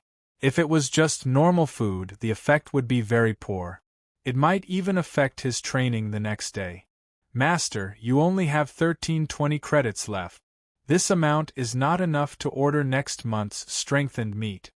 While David was eating, the AI butler, Emma, reminded him. Only then did David remember that his predecessor had spent all his money on purchasing the materials needed for the sacrificial ritual. Looking through the memories in his head, he quickly calmed down. His income was not small. Before his mother Kathy committed suicide, she had already prepared a good life for him. In other cities, he still had 2 commercial properties that he handed over to an agency to manage. He could earn 20,000 credits every month. It was just that his predecessor did not care about these 2 properties. He did not have any memory of where these 2 properties were located. However, judging from the income of 20,000 credits, he could imagine that these 2 properties must be extremely important. 20,000 credits was already a considerable amount for most ordinary people who only had a monthly income of 3,000 credits. Therefore, he did not have to worry about living expenses at all. Not to mention, even though he was unwilling, Hans would still transfer 2,000 credits to his identity card every month for living expenses. Although he did not have many credits at the moment, it would only affect him for a few days at the beginning of the next month. Once the agency transferred the rent over, he would be able to resume his normal spending. Ding dong, ding dong. The electronic sound of the doorbell rang. David stopped the AI butler, Emma, from opening the door. At the same time, he was complaining about how unreliable Emma was. It was already so late at night and he was the only one living here. How could he simply open the door for someone else? He put down the table knife in his hand and opened his identity bracelet. He pulled up the image of the entrance of his house. His identity bracelet managed all the security systems in this house. In the image, he saw a skinny middle-aged man. The middle-aged man was wearing the Federation's official uniform. On the chest area of the uniform, there was a golden badge that was glowing faintly. David immediately recognized this middle-aged man. This was the father of his current body, Hans Kerr. The badge pinned on his chest was none other than the badge of a national scholar. At this moment, David also understood why the AI butler, Emma, would open the door without asking for his opinion. With Hans' identity as his guardian, he could enter the house without his permission. The fact that Hans pressed the doorbell meant that he respected David's attitude. David was not prepared to meet Hans at all. However, he still stood up and walked to the door to open it. It was different from the image of Hans. When David saw the middle-aged man in front of him, many memories appeared in his mind. These memories included the time that David's predecessor spent with his father. His predecessor also had beautiful memories of his father. At that time, Hans would always bring gifts for his predecessor when he returned from the battlefield. He would also play with his predecessor. These memories of his father merged with David's memories of his father in the other world. He suppressed all the dissatisfaction that his predecessor had towards his father. "Father!" David could not help but call out as soon as he saw Hans. Hans seemed to be surprised. However, he immediately showed a gratified smile. David had not called him that for many years. After Kathy passed away, David saw him as an enemy. From Hans' point of view, this was David's reaction after experiencing a life-and-death situation. After all, David was still a child. "David, I know that you had an accident this morning. It was really dangerous. Are your injuries okay?" Hans paused for a moment before he remembered the purpose of his visit. Although he knew from his subordinates that David was fine and that his injuries were only minor, he was still worried when he heard the news. However, he tried to contact the AI butler, Emma. When he learned that David was resting, he did not immediately visit David. He only rushed over when he learned from the AI butler, Emma, that David was free. "Father, my injuries are fine. Please come in." David did not know how to interact with Hans. He moved aside and said softly. His eyes then saw the hovercraft parked by the roadside and the faint silhouettes of two people, one big and one small, in the car. "David, your Auntie Bertha was a little worried. Eddie also wanted to come and take a look, so I brought them along." Hans saw David's gaze and quickly explained.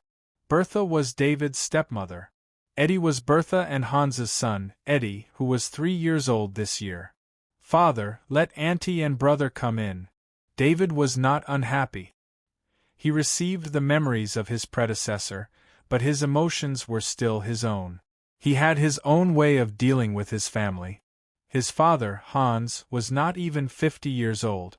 Compared to the average age of the Interstellar Federation's 200 years old, he was still very young. David also knew that Hans did not have it easy. Hans was Kaji, who had been groomed by the military. After Hans joined the military, his talent was discovered and he underwent arduous training. The military's rules made it so that Hans did not have time to return home often, so he could not be with his wife, Kathy, for long periods of time. In particular, after Hans left for planet Battlestar, Kathy became even more worried. Who was right or wrong between Hans and Kathy, or whether there was right or wrong, was no longer important to David. Right now, he was only treating Hans and his family on behalf of his predecessor. "Okay, I'll go call them." Hans was surprised by David's attitude, and his face was filled with excitement. He turned and walked toward the hovercraft as he spoke. David looked at Hans' somewhat unstable figure, and his heart was filled with emotion. He knew that Kaji was strong, but Hans had already lost his strong physique. Although his left arm and leg were the best artificial limbs, they could only not affect his normal life. Hans was originally a Kaji sniper, a special existence among the Kaji. It was because he had lost his abilities as a Kaji, and because he did not have much ability to communicate with others, that he remained in Perrin City even after receiving the title of Nation Knight. "Big brother!"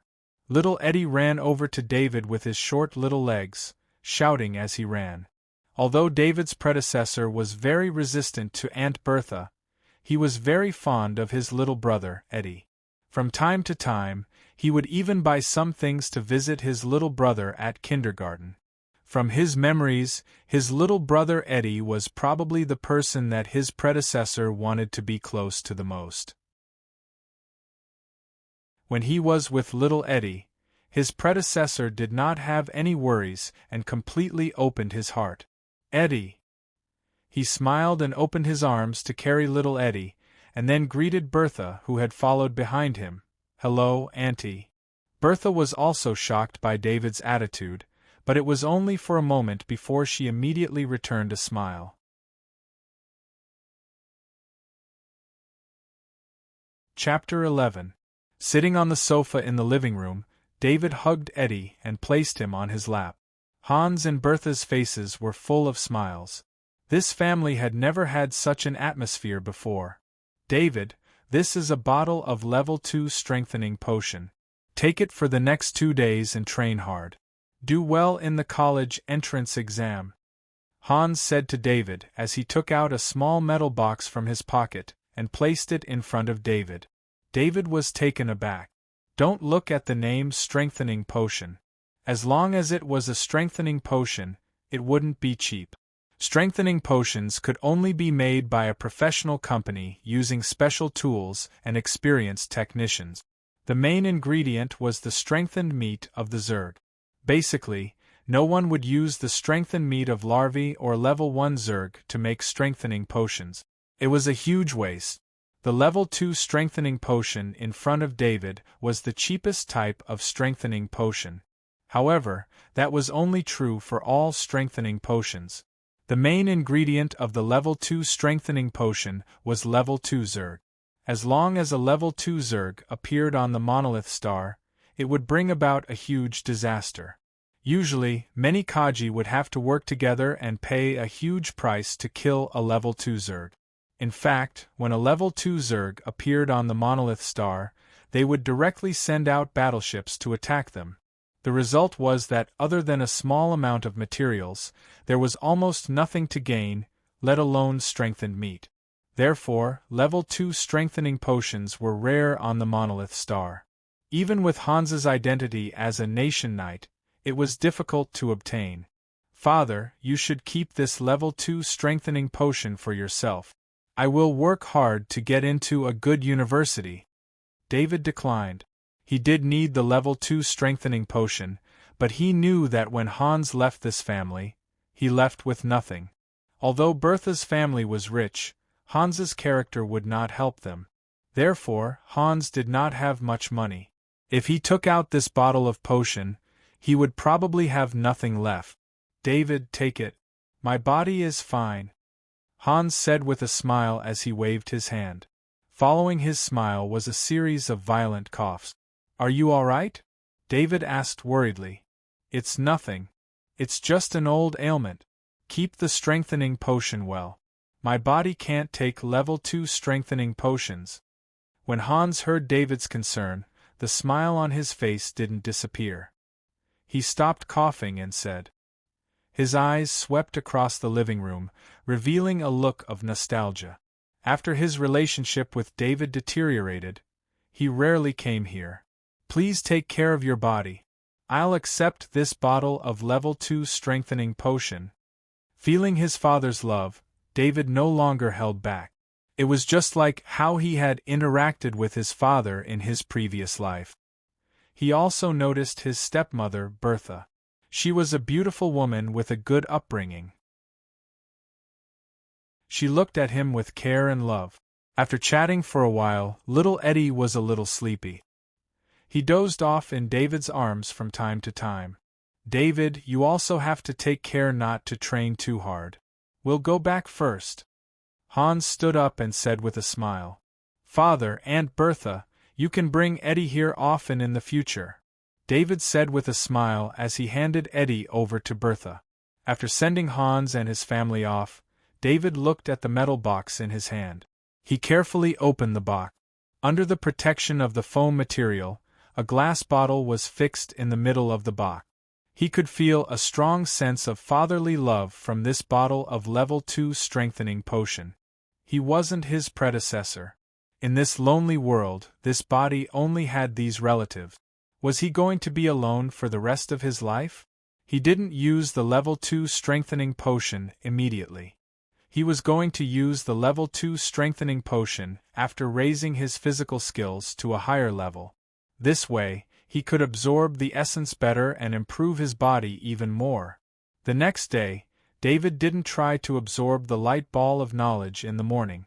Instead, he kept practicing the 18 styles of physical skills. Every practice gave him a new understanding. He hoped to raise his physical skills to a higher level before fusing with the light ball of knowledge. This way, he would be able to improve even more.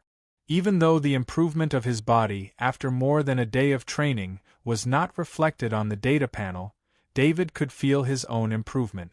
Perhaps if he were in school right now, he would be able to see the most detailed results of his improvement on the strength tester. After all, although the data panel was convenient, some weak improvements that didn't reach the level of the data couldn't be seen directly.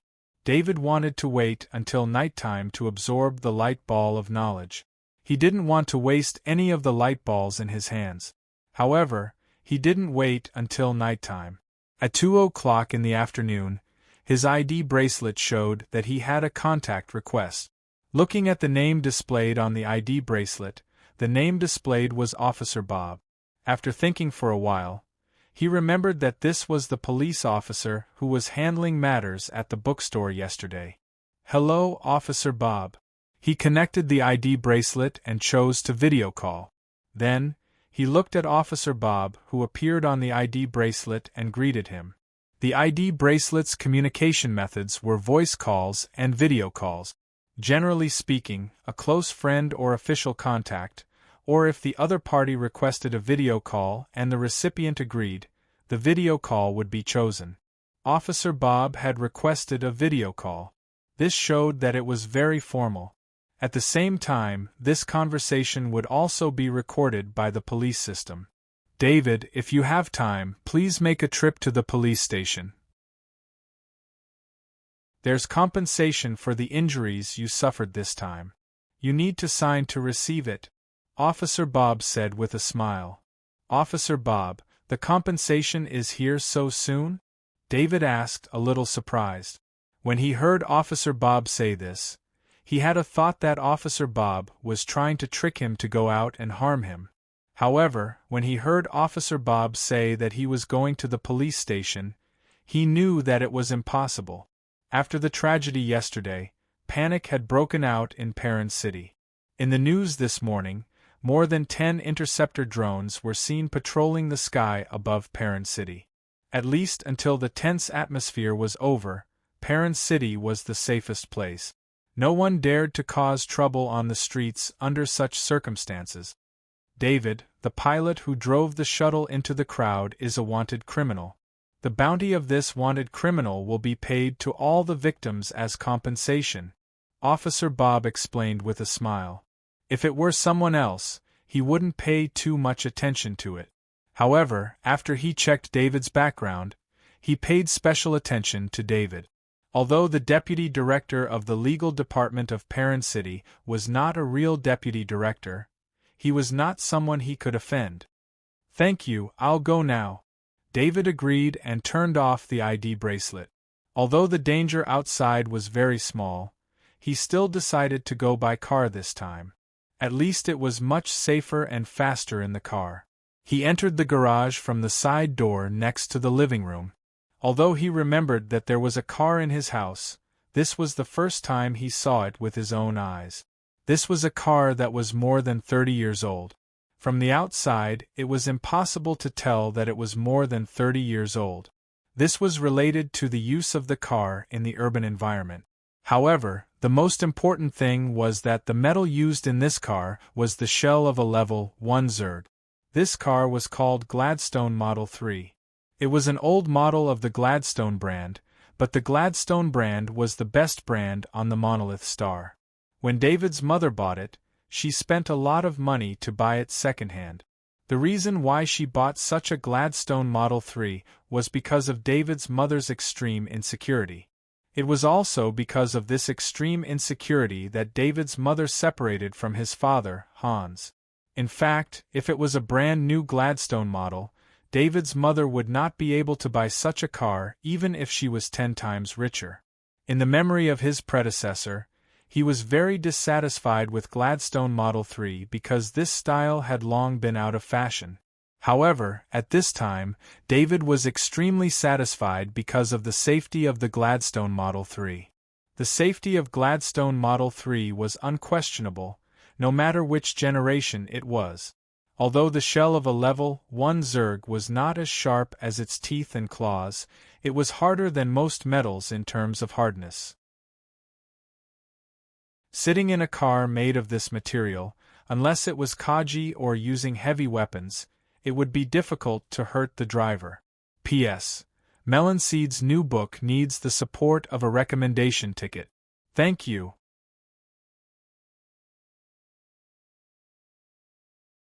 Chapter 12. The door of the Gladstone Type 3 car opened automatically, and David sat on the soft seat. The car automatically turned on the engine when it detected his identity bracelet. The Gladstone Type 3 car lifted off the ground slightly, maintaining a height of 0.3 meters, then the garage door opened. The car automatically drove out of the garage, and a map of the entire Parent City appeared in front of David. David was still underage, and his authority was too low, so he was not qualified to drive the car alone. He could only turn on the autopilot mode, and the entire journey was controlled by the city's traffic system. Sitting in the comfortable seat, he felt the stability and quietness of the car. The car drove on the main road.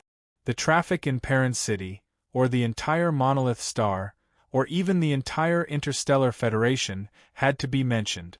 Although with the technological capabilities of the Interstellar Federation, flying was easy to achieve, and after more than 10,000 years of development, the technology had long been extremely mature. But whether it was in a galaxy near planet war or a peaceful galaxy, they all followed the same principle. Only citizens with the corresponding authority could fly. Ordinary citizens could only drive a car 0.3 meters above the ground like David, and the highest altitude could not exceed 1 meter. Air traffic was also divided into several levels, and the higher the level, the higher the authority required. Just as David left the Gladstone Type 3 car and entered the main road, he sensed an observing gaze. Of course, this was not his perception, but the shadow attendant next to him sensed it. His heart tightened, and the person he had been worried about finally came. He didn't understand why a third-year high school student like him would be so coveted by others. But the fact was, he suspected that Trainer Jeremy wanted to kill him by sacrificing the manual. And Trainer Jeremy did it. David's predecessor was already killed by the sacrifice. Now this observing gaze was most likely Trainer Jeremy checking whether he was dead or not. Perhaps after discovering that he was not dead, he would continue to attack him. But at this moment, he was not worried. Just by looking at the patrol flying cars flying in the sky from time to time, he knew that at least in this kind of atmosphere, no one would dare to attack him blatantly. The Gladstone Model 3 was on autopilot, so David did not need to control it. Therefore, he relaxed his body and controlled the shadow attendant beside him. The shadow servant flew up, passed through the body of the car, and arrived outside. Through the shadow attendant's eyes, he saw a burly man sitting in an ordinary car. This person was not Trainer Jeremy as David thought. David was sure that he did not know this person, but the way this person looked at him showed that he definitely knew him. The shadow attendant could only stay 10 meters away from David. This allowed the shadow attendant to see the face of the middle-aged man and involuntarily fly away with the Gladstone Model 3. After David's Gladstone Type 3 drove past, the ordinary car also started and followed, which made David's heart tighten.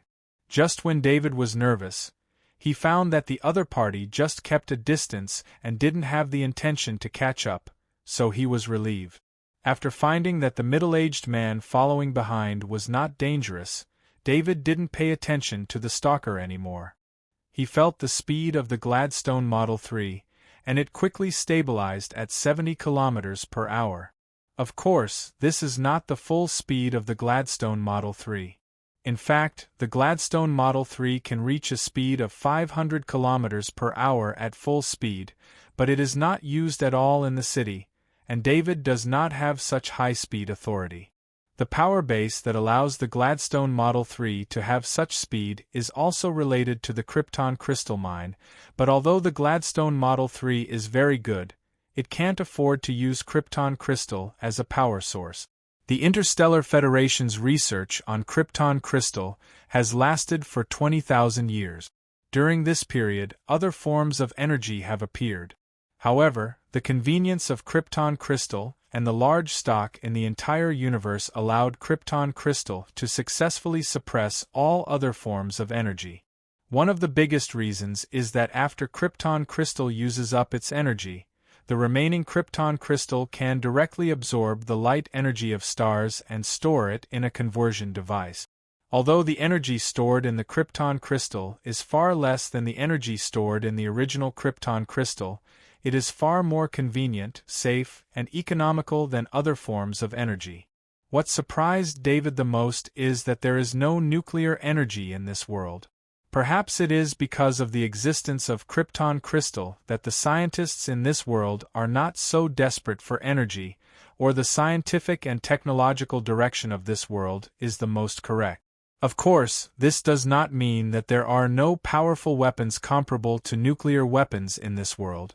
The antimatter main cannon on large battleships, once charged, is powerful enough to destroy a small planet.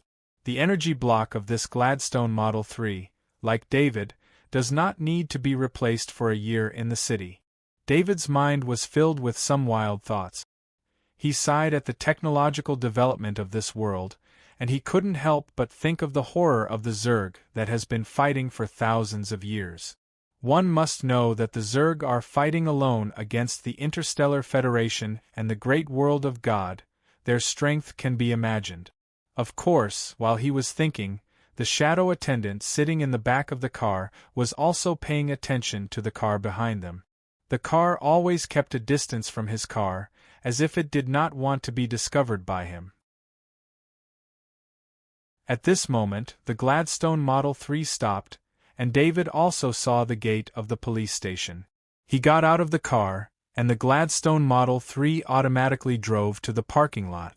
The shadow attendant followed behind him, and the tracker seemed to be surprised that David came to the police station, so he did not stop and drove away. After David swiped his ID bracelet at the door, an arrow appeared on his ID bracelet. This was his walking path in the police station, and he could not leave this path without permission.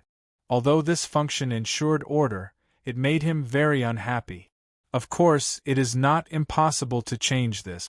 As long as you have enough authority in the Interstellar Federation, no one will ask you where you go. Now, he could only follow the arrow and walk to the designated location. His destination was the police station's conference room. It had a space of 300 square meters, which was quite large. At this moment, in such a large space, it was extremely noisy, and there were even sounds of crying. My child has already received a special admission letter from the University of Jocko.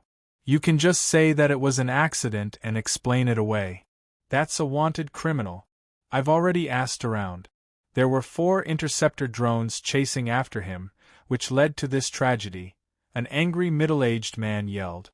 Although the University of Jocko was not as good as the non-university, it was still one of the top universities on planet Monolith, especially its mathematics department, where many famous people came from.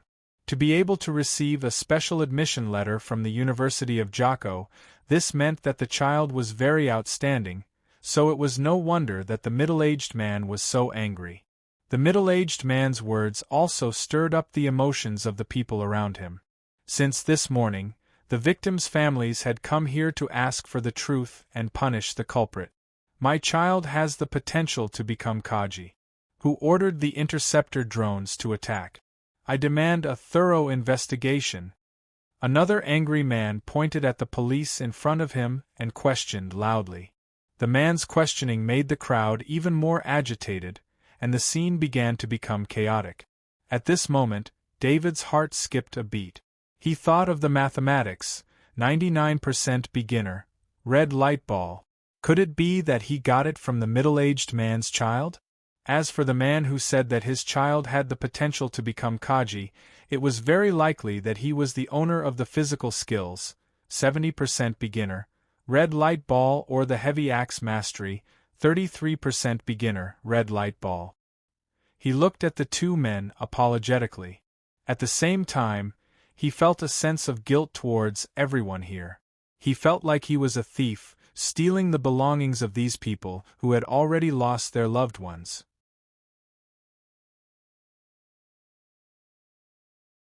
Chapter 13. David, you're here. Sorry, it's too messy here. Come with me. Officer Bob found David and squeezed through the crowd to David, sweating profusely, and said aloud. David followed Officer Bob out of the conference room and into an office. Officer Bob poured a glass of water and placed it in front of David. David, this is the compensation agreement. Take a look. If there's no problem, sign it.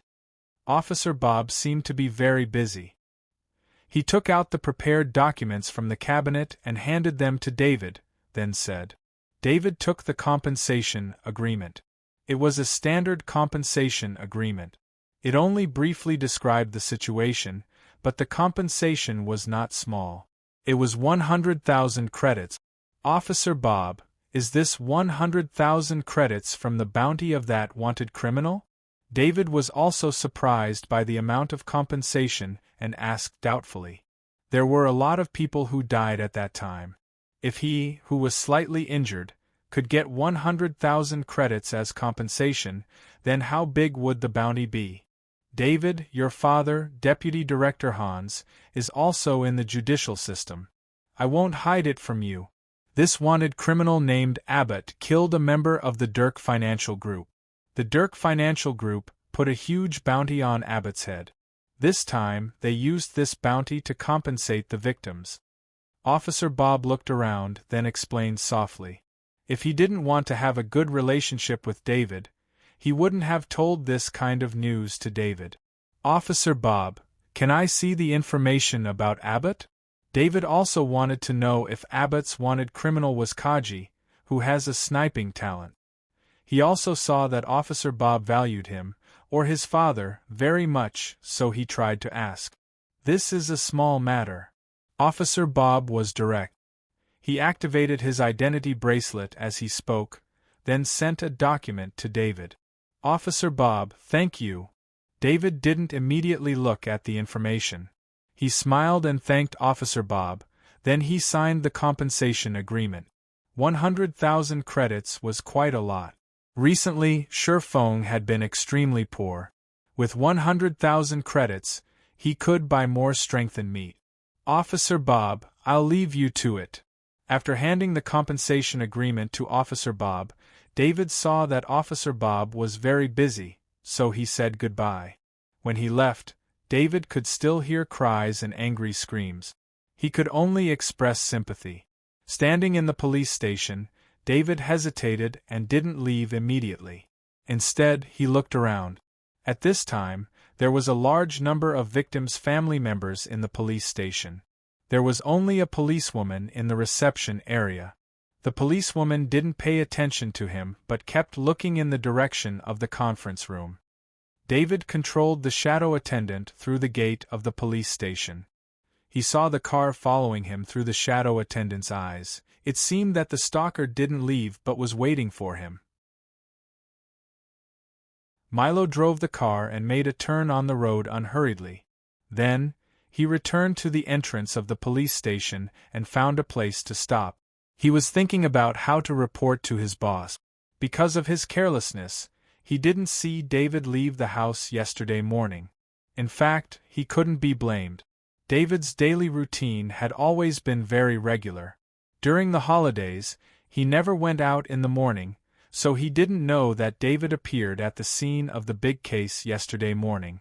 But David went to the police station today, which made him think more.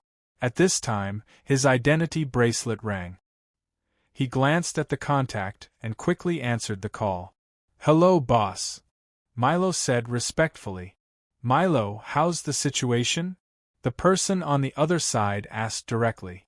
"Boss, everything's normal," Milo quickly replied. "You saw David?" the person on the other side asked in disbelief. "Yes, boss. David just went out in a car. I've been watching," Milo replied affirmatively. "Continue your work." The person on the other side paused and then ordered. "Yes, boss," Milo responded. When the other side ended the call, he murmured and complained, "It's really troublesome to let me monitor such a child." But he soon felt happy for his response. The boss didn't find out that he was lazy. He didn't know that when he connected the identity bracelet, David's shadow attendant was floating beside him. The process of the contact was heard by David. Unlike the man named Milo, David heard the doubts of the person on the other side. In David's understanding, it was doubts that he was still alive. At the same time, David felt that the voice was very familiar, as if he had heard it somewhere before. It was just that he hadn't recovered his memory for a long time. He couldn't remember the owner of the voice for a while, but he was sure that the next time he heard the voice, he would definitely be sure of its identity. "David, why haven't you left yet?" Officer Bob, who had dealt with some procedures, didn't go to the chaotic conference room for a while. Instead, he wanted to get some fresh air in the hall. When he saw David standing there, he couldn't help but ask. When David heard the voice, he couldn't help but withdraw the strange connection from the shadow attendant. If his body wasn't leaning against the wall, he wouldn't be able to maintain his balance. After hearing Officer Bob's voice, he could only give up his control of the shadow attendant. However, he didn't need to control the shadow attendant. The shadow attendant couldn't be more than 10 meters away from him anyway, and no one could find it. "Officer Bob, I want to ask you for a small favor." David's heart skipped a beat. He could tell that Sergeant Bob was trying to please his father, Hans. He could make use of this opportunity, so he said. "As long as it's within my authority, there's no problem." Officer Bob was also afraid that David would say something whimsical, so he pointed out the conditions that he could help with and replied with a smile. "Officer Bob, can you help me check the license plate of that car?" David asked as he pointed at the inconspicuous car parked outside the police station. "No problem." Officer Bob glanced at the parked car and said with a smile. The identity bracelet on his arm was aimed at the car, and at the same time, it sent out a police scanning wave. This wave could not only scan the origin of the car, but also the identity of the person in the car. Officer Bob didn't ask David why he did this. In his opinion, it was fine as long as he did him a favor. Although David's father, Hans, had an idle job, no one in Perrin City would underestimate a national scholar like Hans. "This is all the information about the car and the driver," Officer Bob said as he sent a package of information to David's identity bracelet. "Thank you very much for your help. I will mention your help to my father." David thanked him. "David, if you need any help, you can contact me." Officer Bob got the results he needed and replied with a smile. When David walked out of the police station, he didn't look at the car that was following him. Instead, he directly got into his Gladstone Model 3 and went back the way he came. After the Gladstone Model 3 drove 100 meters away, the tracking car also started to follow from afar. The shadow attendant had already followed David's order and returned to David's side. It was still driving at a stable speed of 70 kilometers per hour, and it returned to the house on Runcaw Street.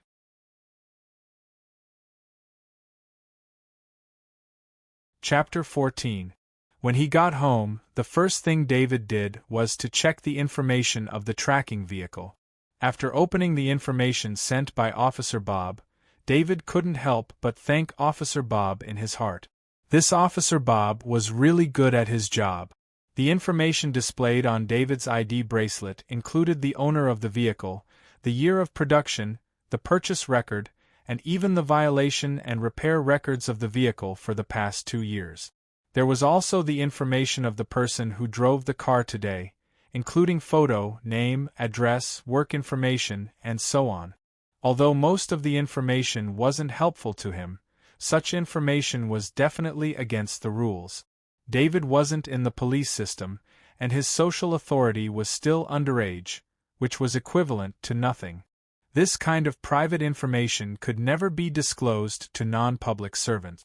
However, Officer Bob gave all this information to David, so David owed him a favor. As a person who worked in the police system for 20 years, Officer Bob naturally knew how to maximize benefits, and the same went for favors. The owner of the tracking vehicle was the same person as the person who followed him. His name was Amos, and he was the head of security at the Chester Hotel. Chester Hotel. David muttered to himself. This hotel was very famous in Perrin City, and it was one of the best hotels in Perrin City. Those who could open a hotel in Perrin City were not simple people, because the hotel required a lot of ingredients. Among them, the strengthened meat of the zerg and some edible parts of the zerg were essential ingredients for a large hotel. This required a very deep connection with the forces that could go out to hunt, and the forces that could go out to hunt must have an official kaji. Even many hotels had hunters. These were the potential foundation of the hotel, so almost no one dared to underestimate the hotel owner. Why would Amos, the head of security of the Chester Hotel, follow him? Or was someone from the Chester Hotel involved in the people who wanted to harm him? The more David thought about it, the more worried he became. A few days ago, he was just an ordinary person, and now, not only did he come to this dangerous world, but he also had to face unknown dangers. I want to survive in this world. However, he quickly suppressed his worries and spoke of his first goal after coming to this world. After coming to this world, the conditions of David's predecessor had made him feel happy. He had an independent villa, a good car, a stable income, and loved ones who cared about him. All of these made him want to continue living like this. Even after knowing the abilities of the shadow servants, he only wanted to protect himself and had no other thoughts. At that time, he simply thought that Trainer Jeremy wanted to harm him, and he just needed to stay away from Trainer Jeremy. Now, the unknown enemy gave him a sense of urgency. He also had his own goal, which was to become stronger and protect himself. David opened the other file about the mercenary Abbott that Bob had given him. The file on Abbott was an encyclopedia of crimes. Not only did the Heavenly Wolf mercenary group do mercenary missions, but they would also occasionally take on the role of robbers. Abbott was the one who killed the most people in the Heavenly Wolf mercenary group. Not long ago, the Heavenly Wolf mercenary group robbed an interstellar cruise ship. In order to make the guests on the ship hand over their wealth, Abbott killed many of the guests who resisted on the spot. Among the victims were 2 bodyguards and a branch of the Dirk Financial Group. This was also the reason for the huge bounty. David also saw the content of Abbott's strength, which he was most concerned about. Abbott was a good sniper Kaji. His cruel and murderous personality could not hide his sniping skills. This also explained the origin of the sniper, 20% proficiency, knowledge ball. It was obtained from Abbott's death. From the words of the victims' families in the police station, coupled with Abbott's information, David was basically certain that the knowledge ball was absorbed by the shadow attendant after the victims died in the explosion. There were many people who died on the spot, but there were only 15 knowledge balls. Even if everyone who died at the time had 1 knowledge ball, there would be more than that. He suddenly remembered that the weakest knowledge ball was slightly red. In other words, it required at least entry-level knowledge to form a knowledge ball and be absorbed by the shadow attendant. These were all his guesses. He needed an opportunity to test them, but this kind of opportunity could not be sought. He could only wait. What he needed to do now was to integrate the knowledge ball in the shadow attendant's body and improve his ability. He needed to pass the college entrance exam, which was an important stage in life, and obtain a better ladder for his future. Emma, activate all the security systems. David immediately ordered the AI butler Emma after he finished reading the 2 pieces of information given by Sergeant Bob. Normally, these security systems would not be fully activated. That would be very inconvenient for David himself. The security alarms were very sensitive. The slightest movement would trigger them. This would constantly disturb him, but compared to his own safety, David would rather endure this kind of trouble. Following his order, all the sensors inside and outside the building were activated. The AI butler Emma also put 50% of its computing power into analyzing all the information from the sensors. David was grateful to his late mother, Kathy. It was because of her insecurity that she built a security system that was far more secure than a standard house. The security system gave him a sense of security. He walked into the study room and sat on the chair in front of the desk. He turned on the optical computer and a virtual screen appeared on the desk. Although his knowledge of literature had reached 69% entry level, it was all in his memory. He needed to verify his current level of knowledge to be able to compare the 69% entry-level level. He pulled out a literature exam paper that he had never done before from the optical computer. He set the standard exam time and began to answer the paper. This set of college entrance exam papers from a few years ago didn't seem to pose much difficulty to David. He was able to answer most of the questions with ease. It only took him 1.5 hours to answer all the questions. This was half an hour earlier than the normal exam time. He selected the automatic marking of the exam paper and handed it to the optical computer to determine the result. Soon, he saw his score. 125 points. Compared to the full score of 150 points on the test paper, the error rate was not low. But as long as he compared it to David's classmates, he knew that 125 points was definitely within the top 5 of the class. Before this, his literature was only one of the medium deviations in the class. He was lucky to be able to get 90 points. He judged this score. With his current progress of 69% entry level, he speculated that if he reached 100% entry level, he should be able to reach the top of the class and even the school. This meant that most of the ordinary high school students could reach the entry level.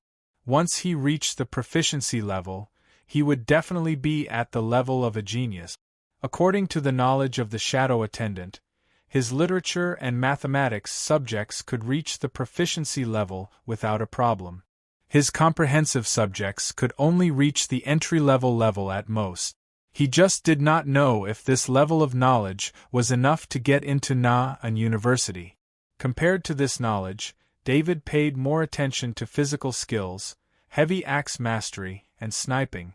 Although physical skills could not reach the proficiency level after absorbing all the knowledge of the light balls, he knew that his understanding of physical skills was different now. At least in this aspect, he had the potential to be a genius. Coupled with the 2 knowledge light balls, he was confident that he could reach the proficiency level through his own efforts. Heavy axe mastery, 33% entry level. Knowledge light ball was the best choice to replace his long sword mastery, 5% entry level. He did not understand why his predecessor gave up heavy weapons and chose long swords. His predecessor liked long swords. But now David thought that long swords were a bit flashy because the school had always encouraged students to learn heavy weapons as much as possible. This was helpful to becoming a Kaji. After all, Kaji's opponents were Zergs most of the time. Only heavy weapons could better fight Zergs.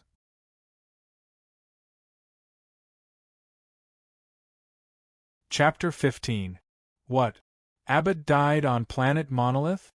Captain Froman of the Heavenly Wolf mercenaries stood up and asked in disbelief when he heard the news brought by Croc. This was not to say that Captain Froman had deep feelings for Abbott, even though Abbott was his most loyal subordinate. In the Heavenly Wolf mercenaries, Abbott was the most ruthless person. He would do anything that required killing.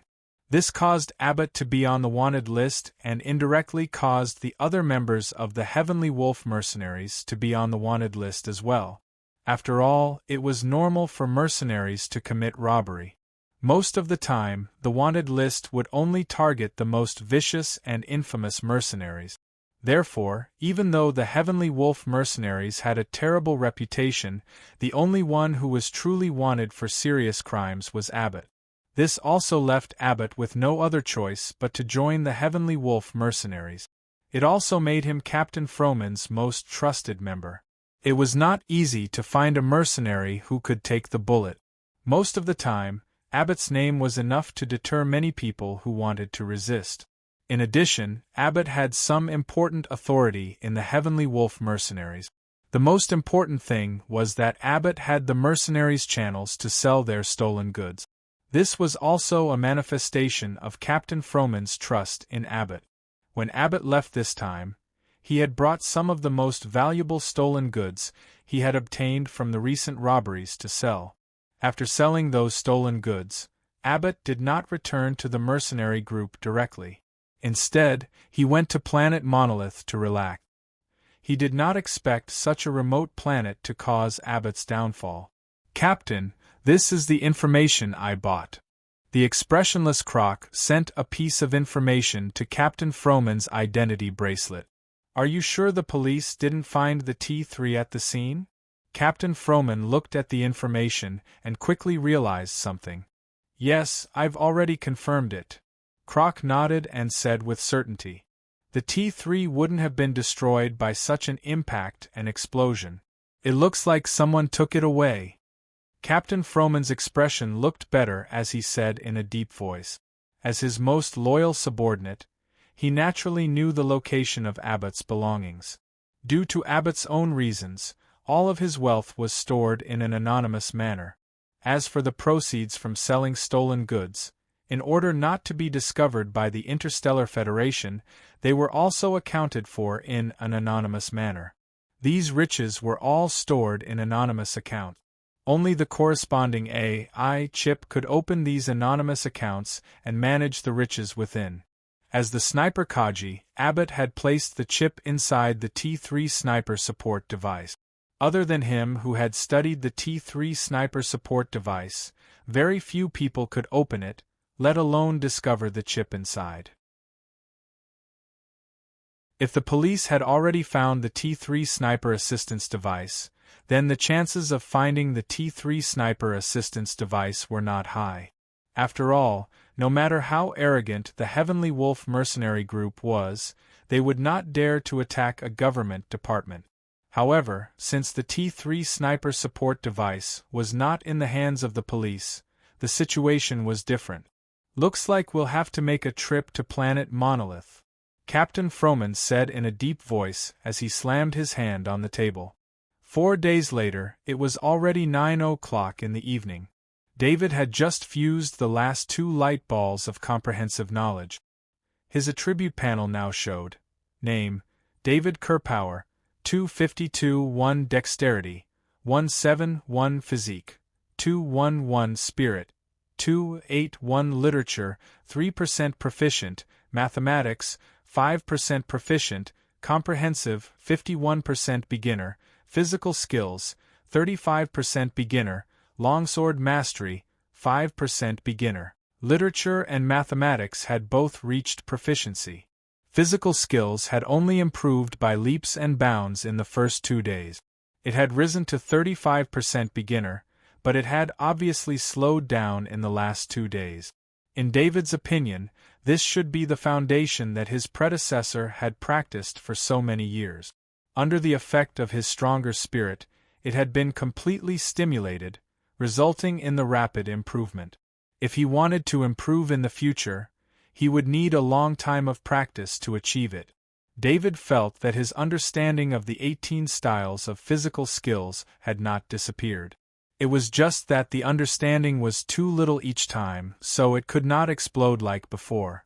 In these 4 days, David had other gains. His strength had increased by 0.02, and his physique had increased by 0.1. Although the increase was not much, it was still the result of a few days. Especially with this attribute panel, he could clearly see his own growth.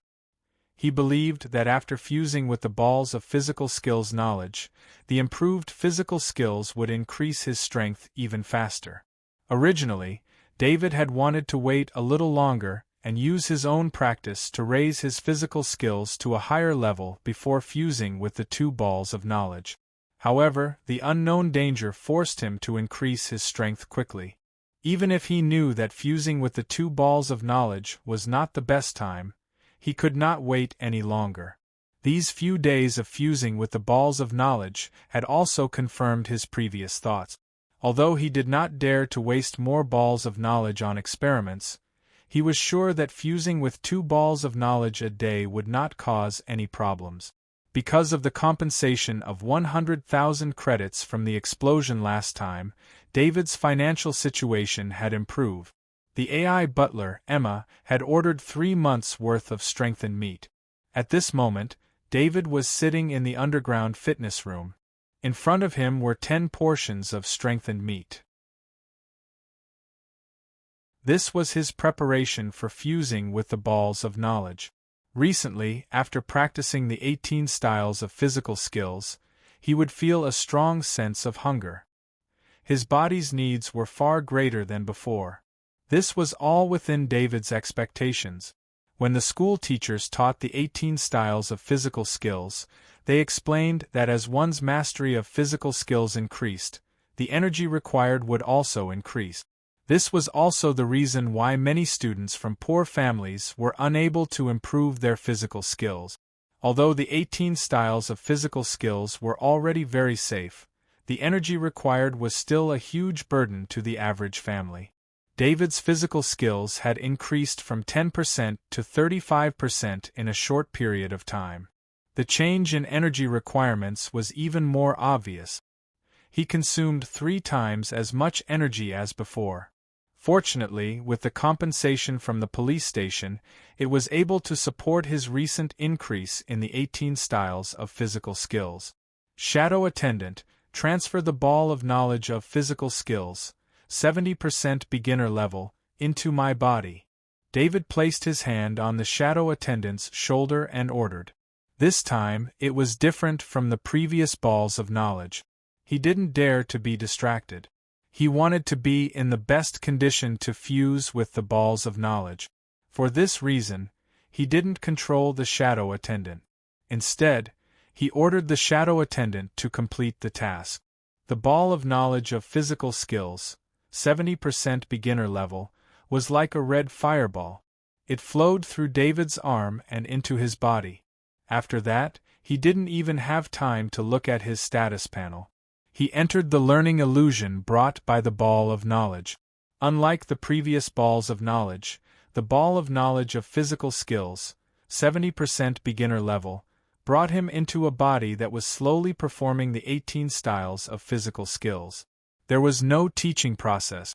He could directly experience the enlightenment of the 18 styles of physical skills.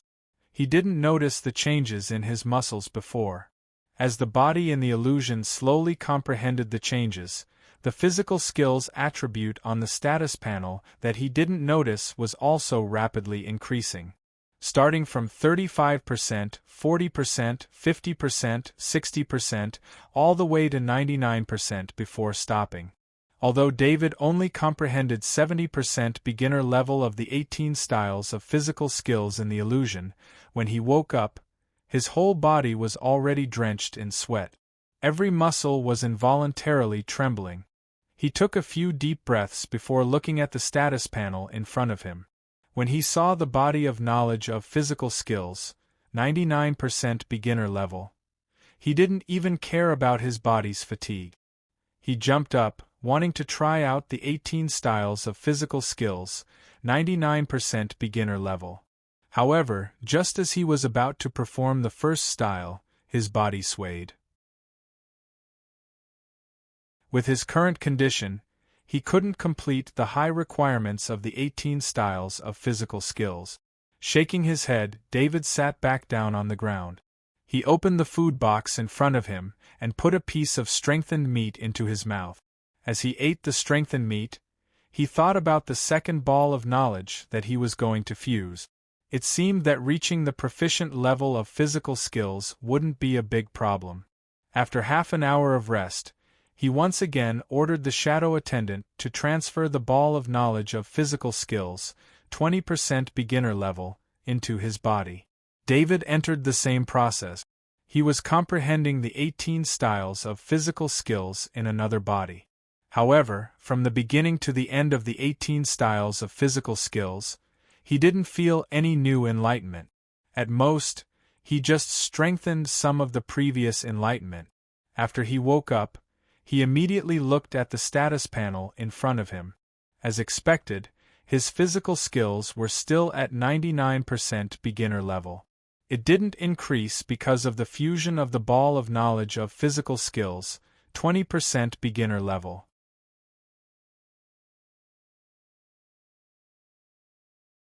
Chapter 16. Disappointed, David ate 5 servings of strengthened meat.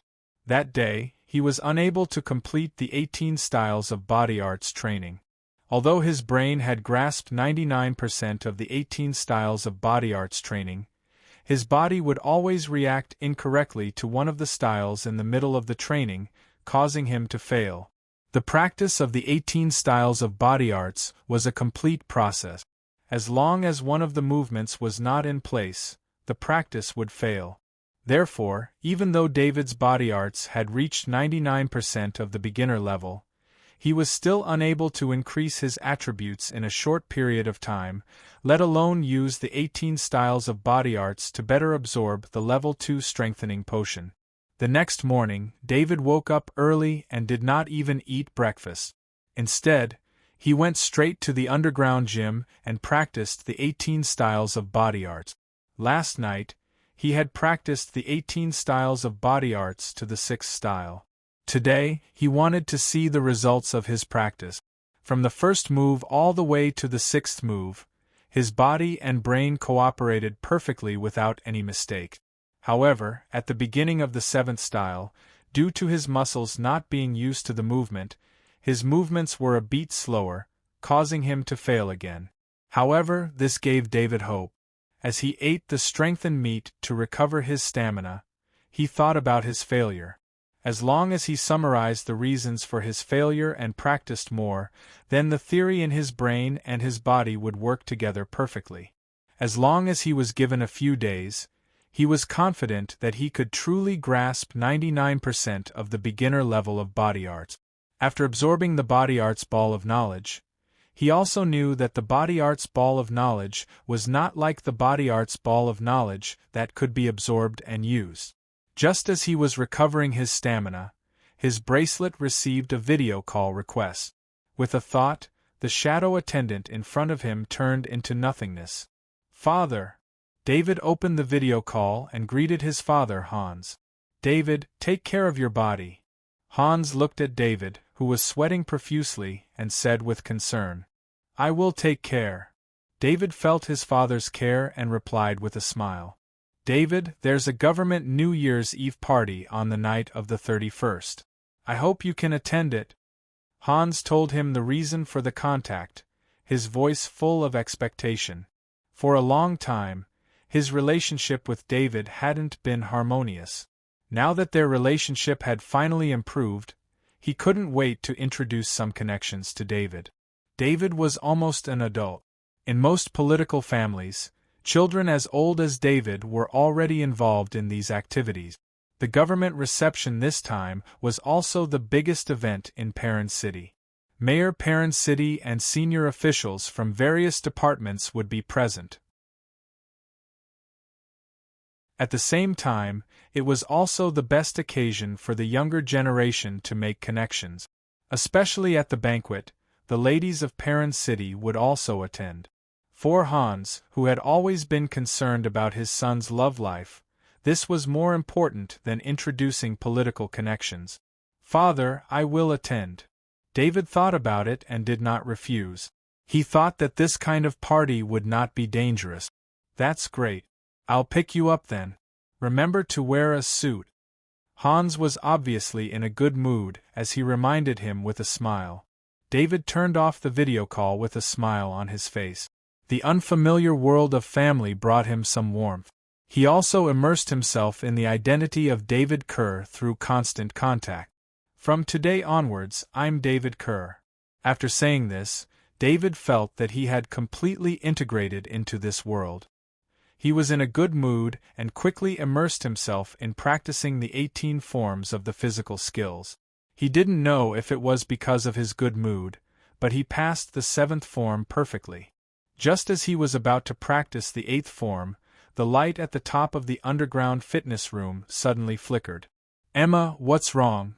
he asked the AI butler Emma through his identity bracelet. However, he realized that the AI butler Emma did not respond to him. This was almost impossible.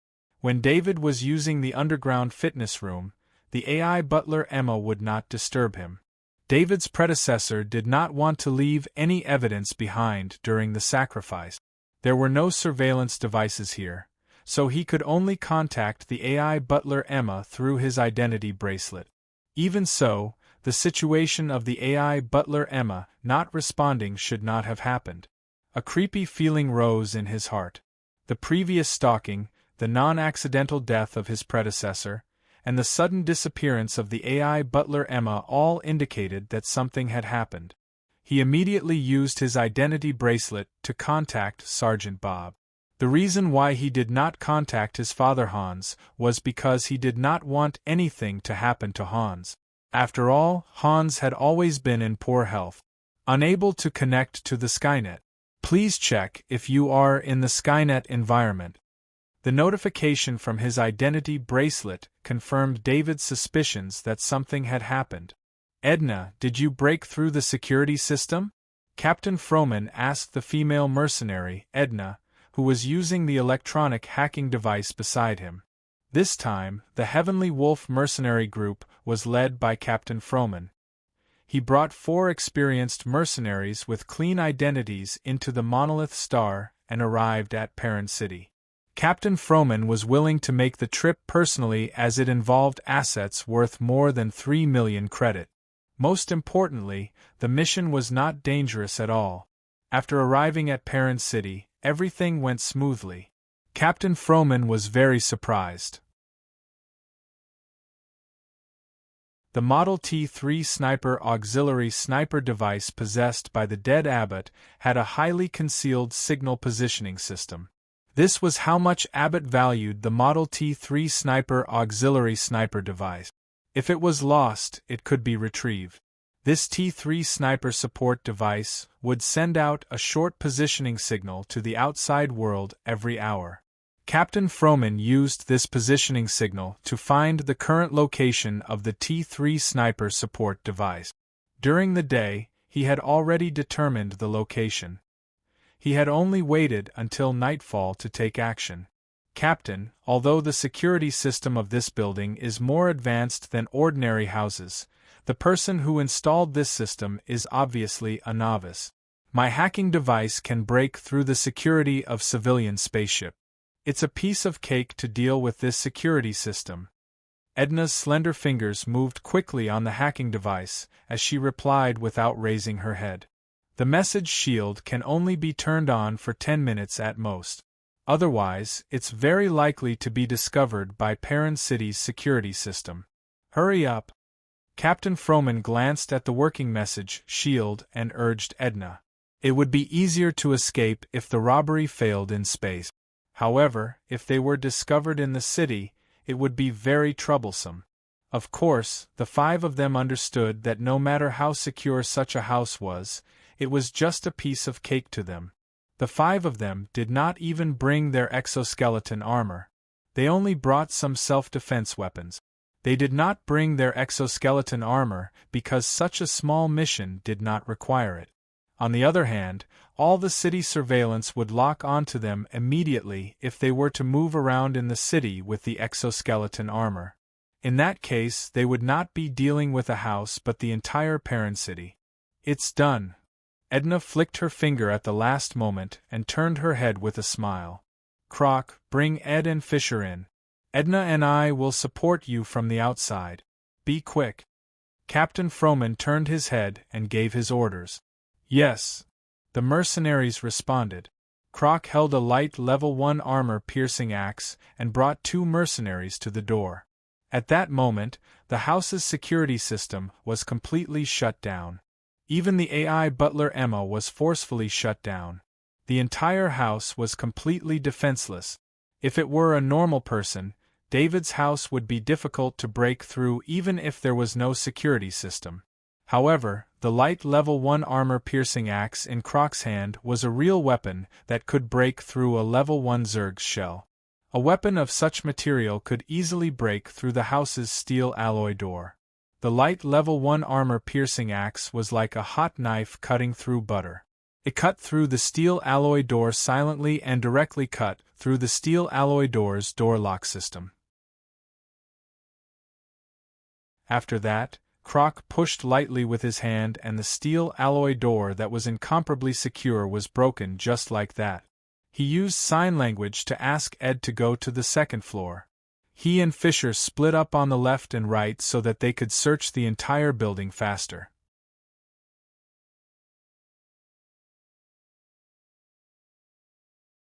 Chapter 17. Amos was holding a large cup of coffee and 2 fast food that he just bought from the shop on the street corner. He carefully used the trees as cover and returned to his car that was parked not far from David's house. The large cup of coffee was for him to stay up late. The two fast food were his dinner for today and breakfast for tomorrow. Of course, he would not stay up all night. After 1 o'clock at night, he could sleep in the car until he was woken up by the alarm clock at 5 o'clock in the morning. For a Kaji like him, 4 hours of sleep was enough for him to recover. When he got close to David's house, he found the door wide open. He was shocked. Did David go out again? However, he quickly realized that if David went out, the door would not be open like this. Something's not right. He saw the obvious cut on the door and the two figures in the shadow of the door. His heart skipped a beat. Because he did not want to alert David and the many surveillance devices on the street, Amos had been hiding himself. Amos was not an ordinary person. Although he rarely went out of the city to fight after becoming the security supervisor of the Chester Hotel, his fighting instinct was still there. He lightened his footsteps. Although he received the order to monitor David, he knew David's identity. He had to react. Someone's here. Captain Froman felt that someone was spying on him. He looked in the direction of the spying and reminded Edna. At the same time, he held a dagger in his hand. He exerted force on his feet and the ground was dented. The huge reaction force made his body turn into a flash of lightning and rush towards Amos. Amos, who just came to the side of the car, was shocked. He was discovered by the other party before he could do anything. This meant that the other party was not an ordinary person. Dora, activate automatic attack. He quickly ordered the AI assistant in the car. His car was not ordinary. Although it looked ordinary, it had a lot of combat equipment. He had been fighting outside all year round. Although he did not go out anymore, he always felt extremely unsafe without a weapon in hand. Therefore, his car was his safety guarantee. Da-da-da-da. From the top of the car, a machine gun ejected a series of bullets. Captain Froman, who was advancing at high speed, did not panic when he was suddenly attacked. The short sword in his hand swept out a curtain of light in front of him, and at the same time, he rolled in the air to dodge. The screen didn't show that Captain Froman's swordsmanship had reached a particularly high level. Instead, it was because of the uniqueness of the short sword. The short sword was a special combat sword. The energy within it could activate a defensive light screen, which could be used to protect the user in special situations. Of course, this kind of defensive light screen was useless against Zerg above level 1 or weapons above level 1. However, it could block the bullets from the machine gun for a short period of time. At the same time, Captain Froman also knew that he had the help of his companion, Edna. He only had to deal with Amos, so he didn't have to worry about the automatic combat system. Edna's slender fingers began to operate rapidly the moment the machine gun was ejected. Her combat ability was not outstanding without the help of the exoskeleton armor, but her strength was in electronic warfare. Dealing with the AI assistant in the car was easier than dealing with the security system in David's house. The machine gun only fired for 10 seconds before it got stuck. If Edna was given another half a minute, she would be able to control the car that originally belonged to Amos, and use the machine gun to attack Amos instead. This was the terrifying part of an electronic warfare master. Even if Edna didn't participate in the battle, she could still be very useful. How can there be an electronic warfare master? Amos shouted angrily. He saw that the machine gun was stuck. Captain Froman was only affected by the machine gun for a few seconds, and he knew that he was in trouble. Electronic warfare masters were special talent. There were very few who actually participated in the battle. At this time, Amos had already arrived beside the car. However, the authority to control the car was controlled by Edna. He flew up and kicked the side of the car. He knew his car very well. Naturally, he knew where the weakness was and where the weapon was. Under his kick, a crack appeared on the side of the car. He pulled out a war hammer that was 1.5 meters long. The surface of the war hammer shone with the unique luster of a level 1 metal. With his weapon in hand, he felt a lot safer. The weapon in his hand was different from Captain Frohman's weapon. Captain Frohman and the others were here for an infiltration mission that was not difficult or dangerous. The weapons they brought were all short and small weapons. However, Amos's weapon was his usual level 1 weapon. Although he couldn't fully utilize the weapon without the enhancement of the exoskeleton armor, it gave him confidence. Ah! He roared and tightened all the muscles in his body. His strength of 1,200 kilograms made the level 1 war hammer as light as a feather in his hand. "Hurry up, we have a little trouble." Captain Frohman frowned and said to his ID bracelet. Without the threat of the machine gun, he didn't care about Amos.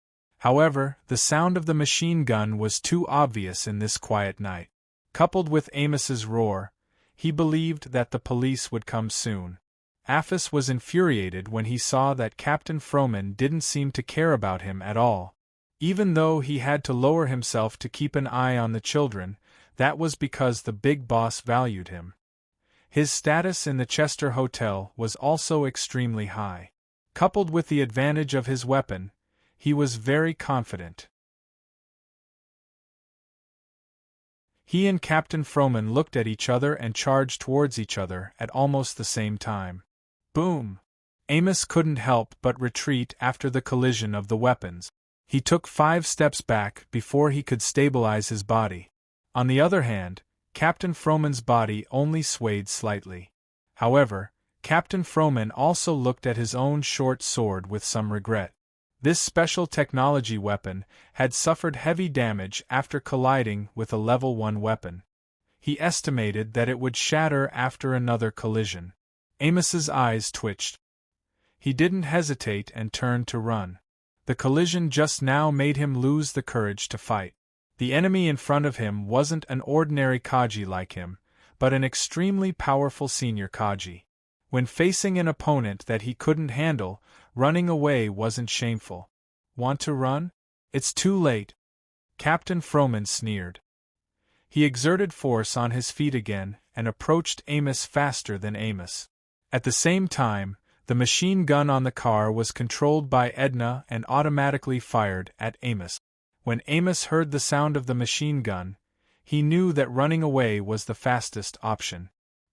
He changed his direction and rushed towards Edna. The level 1 war hammer in his hand flew towards Captain Frohman, who was chasing behind him. Amos was a fugitive. Although life in the city changed him, he still showed his true colors in a life-and-death situation. Every Kaji who could survive decades of battles in the wild were not simple people. They were cunning, crazy, and hot-blooded. When faced with a life-and-death situation, they would make the most reasonable choice. Amos, who had no weapon, threw the level 1 war hammer in his hand. Due to the reaction force and the potential that was stimulated in a life-and-death situation, his body became lighter after losing his weapon. This made his speed twice as fast as before. "Edna, be careful." Captain Frohman reached out and grabbed the level 1 war hammer flying towards him while reminding her loudly. Edna, who had her head down and was operating the electronic intrusion device, heard the reminder and quickly looked up. She saw Amos's murderous eyes that were only 5 meters away from her. If she had a weapon in her hand, she could totally block Amos. However, she had always thought of herself as an electronic warfare master. Kaji was just a means for her to save her life in battle. In normal missions, she would choose the safest place to conduct electronic warfare from afar. If it wasn't for today's simple mission that had no danger, she wouldn't have fought so close to the enemy and wouldn't have worn the exoskeleton armor. Edna tried her best to lean back and dodge Amos' attack. However, she underestimated the desperation of a Kaji. Only by killing her could the machine gun stop firing. This made Amos have to kill her if he wanted to live.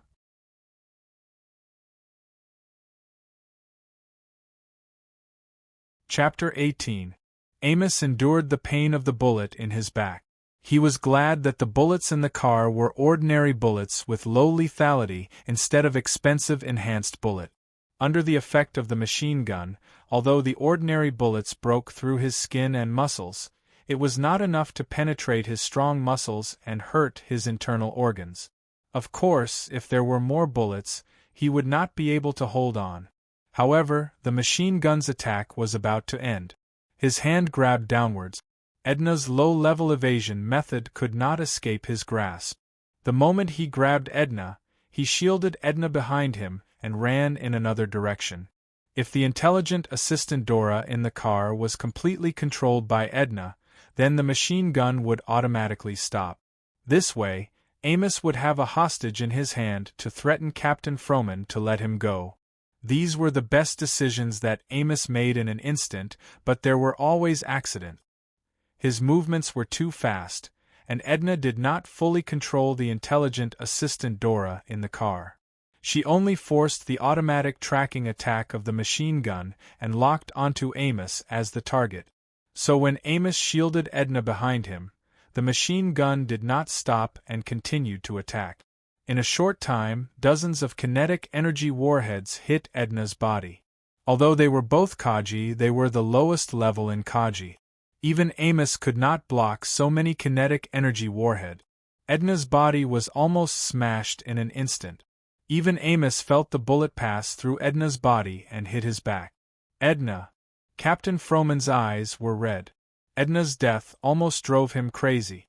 It was not easy to find an electronic warfare master who was also a Kaji.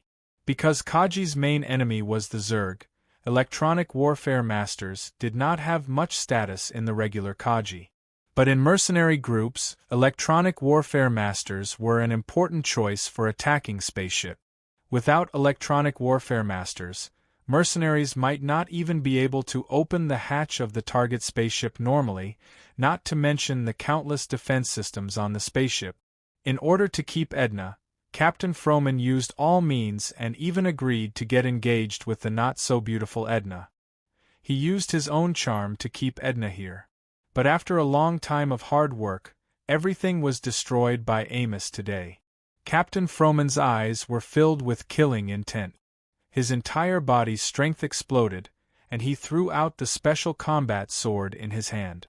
The special combat saber was almost invisible under the strength of about 2,000 kilograms. The moment the special combat saber left his hand, Amos, who was running away, trembled and fell to the ground.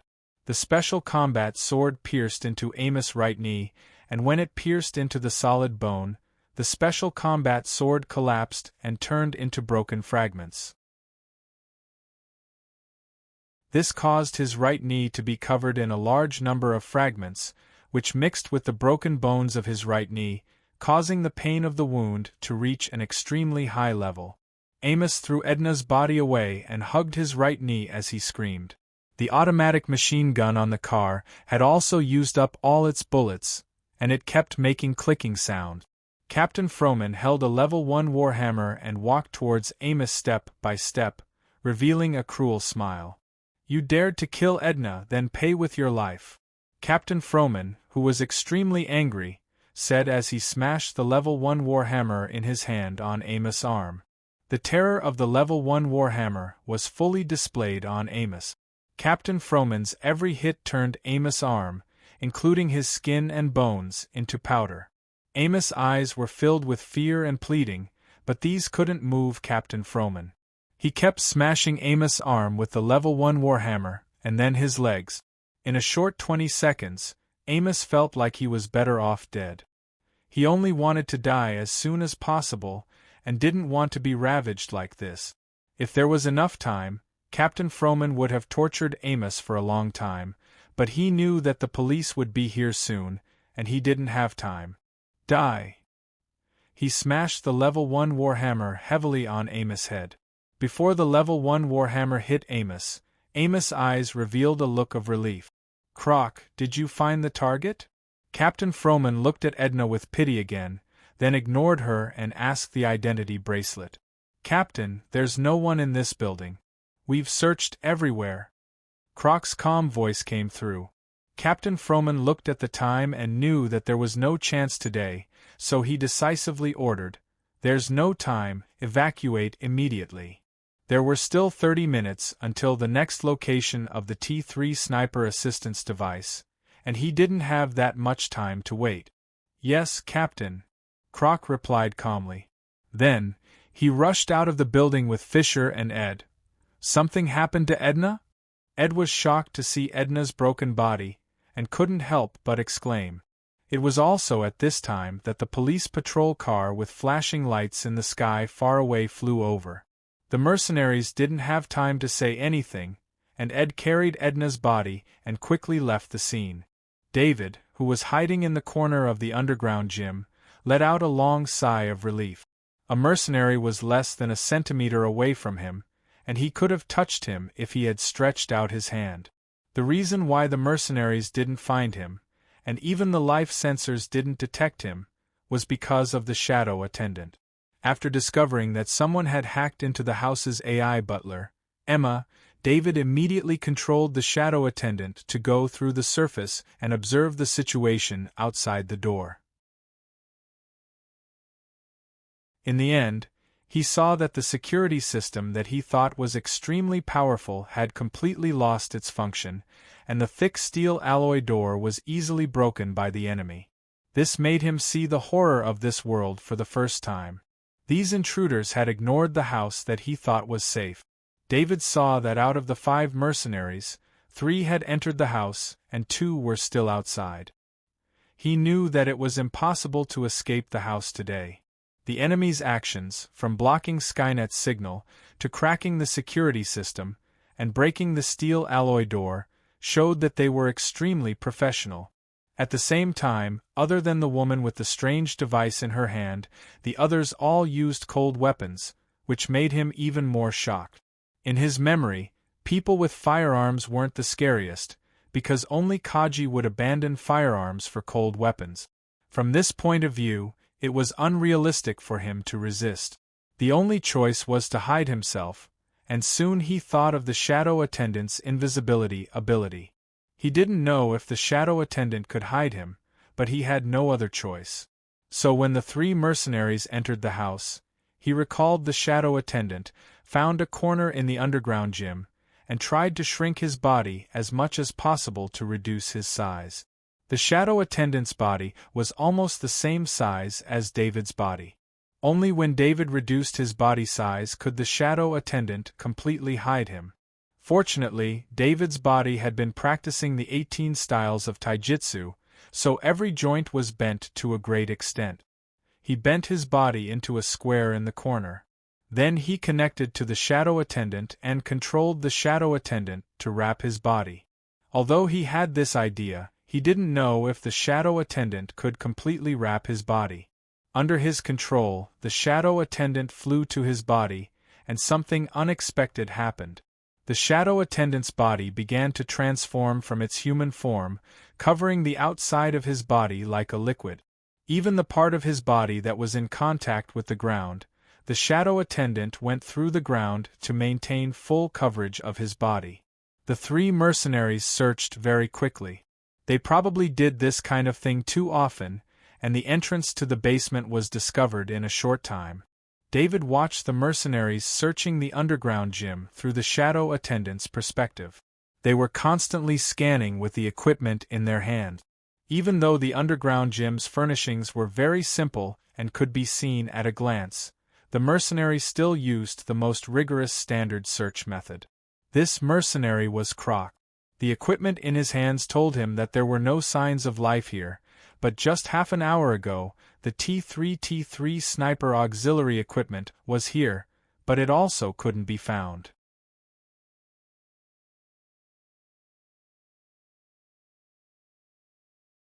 Chapter 19. Croc once again activated another function of the instrument in his hand.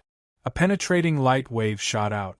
If there was a secret room or a safe here, it would not be able to hide from this inspection. David saw the instrument in Croc's hand through the shadow attendant's eyes. As the instrument turned, it aimed at the corner where the shadow attendant was hiding. David's heart tightened. However, He soon realized that his worries were unnecessary. Croc turned away from the shadow attendant without any pause. It seemed that the instrument did not discover the shadow attendant at all, let alone him who was wrapped by the shadow attendant. After checking again, Croc was disappointed. This place was as clean as he saw it. However, his many years as a mercenary allowed him to perceive the difference in this underground fitness room. There was someone here not long ago. Although he could not see David now, the underground fitness room had the smell of David's sweat after practicing the 18 styles of body arts for a day. In this sealed environment, Croc could judge how long the smell had existed with his experience. This was also the reason why he wanted to find a secret room or some other passage. It was impossible for the person here to suddenly disappear. There must be something he did not know. In fact, if David used his own eyes to observe Croc, no matter how well he hid, he would have attracted Croc's attention. He would have been discovered long ago. This was the intuition of the battle-hardened Kaji, especially in a quiet environment. This intuition was even more obvious. However, the shadow attendant was a special existence. Its eyes had been watching Croc's every move, but it did not attract Croc's attention. Due to the unexpected appearance of Amos, who was monitoring David, disrupting the plan of the Heavenly Wolf Mercenary Corps, Croc immediately put away the instrument after receiving Leader Frohman's order. Before leaving the underground fitness room, he still glanced at the empty room with some reluctance, then quickly left. Through the shadow attendant's perception, David found that the danger was quickly leaving. He could not help but breathe a sigh of relief. At the most dangerous moment, he discovered another ability of the shadow attendant. However, he did not want to use this method to discover the shadow attendant's ability. His heart could not take it. He didn't move his body. Instead, he let the shadow attendant fly out. First, he checked the situation outside the underground gym to see if anyone was still there. Outside the underground gym was a passageway illuminated by the ceiling lights. The passageway was less than 5 meters long.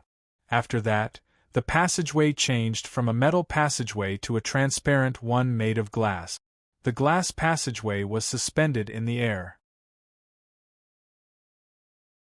Around the glass passageway and below it, there were as many as 5 floors of vegetable cultivation bases with an area estimated to be at least 1,000 square meters. It was obvious at a glance whether there was anyone there or not. After confirming that there was no one there, the shadow attendant flew up and went through the ground to the surface. David used the shadow attendant's vision to see 4 mercenaries about to leave. One of them was carrying a broken body. It was the only female mercenary. As soon as the shadow attendant appeared, an illusory shadow flew out of the female mercenary's corpse and entered the shadow attendant's body. Then, another illusory shadow flew into the shadow attendant's body. It was from the broken body of Amos that fell on the ground. Although David was hiding in the underground gym before, he did not know what had just happened. At this moment, he could see that Amos, who was monitoring him, had somehow fought with the enemy who invaded his house. He was only happy that both sides were injured. What he was most concerned about was the 2 illusory figures that were absorbed by the shadow attendant. This was the first time he clearly saw the shadow attendant absorbing souls from a corpse. Although more people died in the bookstore last time, when he walked out, the shadow attendant had already finished the absorption process. The mercenaries retreated and the police patrol car approached. David knew that he was finally safe. At this moment, he saw an item that looked like a notebook on the ground. He remembered very clearly that this item was in the hands of the female mercenary. David did not know who these people were, but he was sure that they were not on the same side as the people who wanted to kill him. Otherwise, they would not have fought with Amos, who was monitoring him. Perhaps the reason could be found from this item. This was also the only item left behind by these people. Although the shadow attendant could not pick up such a heavy item, it was very easy to hide it. Just like how it hid David's body, the shadow attendant flew to the item and wrapped it up. Quick, call for reinforcements. A police officer saw the body on the ground, the continuous machine gun that was still empty on the top of the car, and the traces of battle that looked like an explosion scene. He immediately shouted. The police officer saw the traces of battle here. Kaji was involved in the battle, and it was beyond his authority to manage. A minute later, a larger police transport plane appeared. 4 Kaji in exoskeleton armor jumped down from it, and the rest of the police began to seal off the scene. David clearly saw the most powerful Kaji in his memory through the shadow attendant's vision. Kaji in exoskeleton armor was Kaji's strongest state. Since the first armor appeared, the Interstellar Federation had undergone thousands of years of reform before it finalized the final form of exoskeleton armor today. From the initial cumbersome mech to the fully intelligent robot to the exoskeleton armor controlled by Kaji, these were all changes due to the emergence of the Zerg. Those original designs lost their effect in the face of the Zerg. Only the exoskeleton armor, which completely used Kaji's strength and amplified the armor, finally dominated the ground battlefield. The speed and fighting style of the Zerg determined Kaji's fighting style. Only with enough speed could one deal with the Zerg, and only with weapons that could break through the Zerg's shell could one kill them. Kaji's weapons were all grade 1 and above. If these materials were made into weapons that could be used to heat the Zerg, the cost of the bullets would be enough to make any organization suffer a huge loss. This was because these grade 1 and above bullets were far more valuable than killing the Zerg. This was related to the tenacity of the Zerg's life force.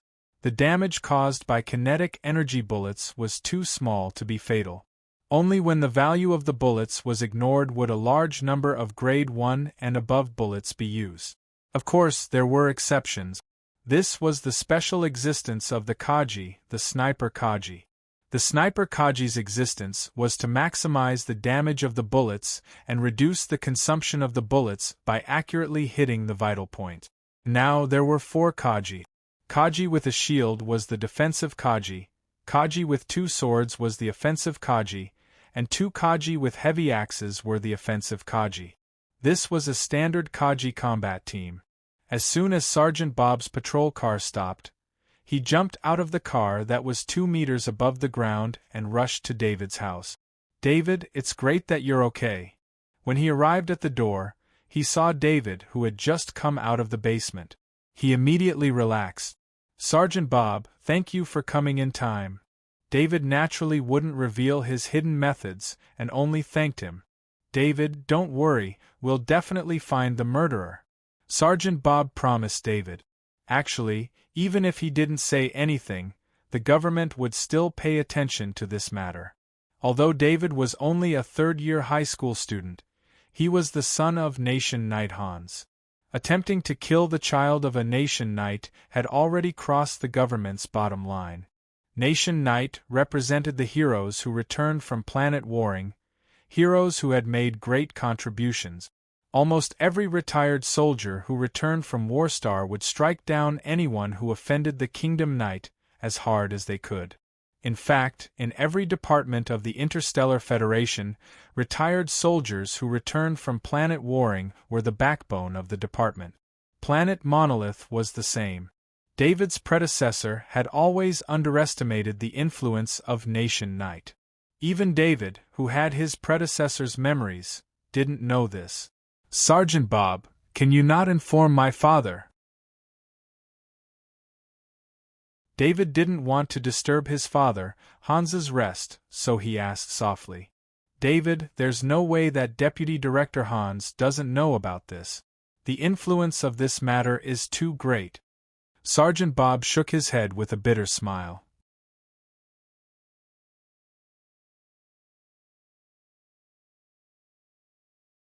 Chapter 20. David, do you know who attacked your house? After talking about private matters, Officer Bob turned on his ID bracelet and began his routine questioning. "I don't know.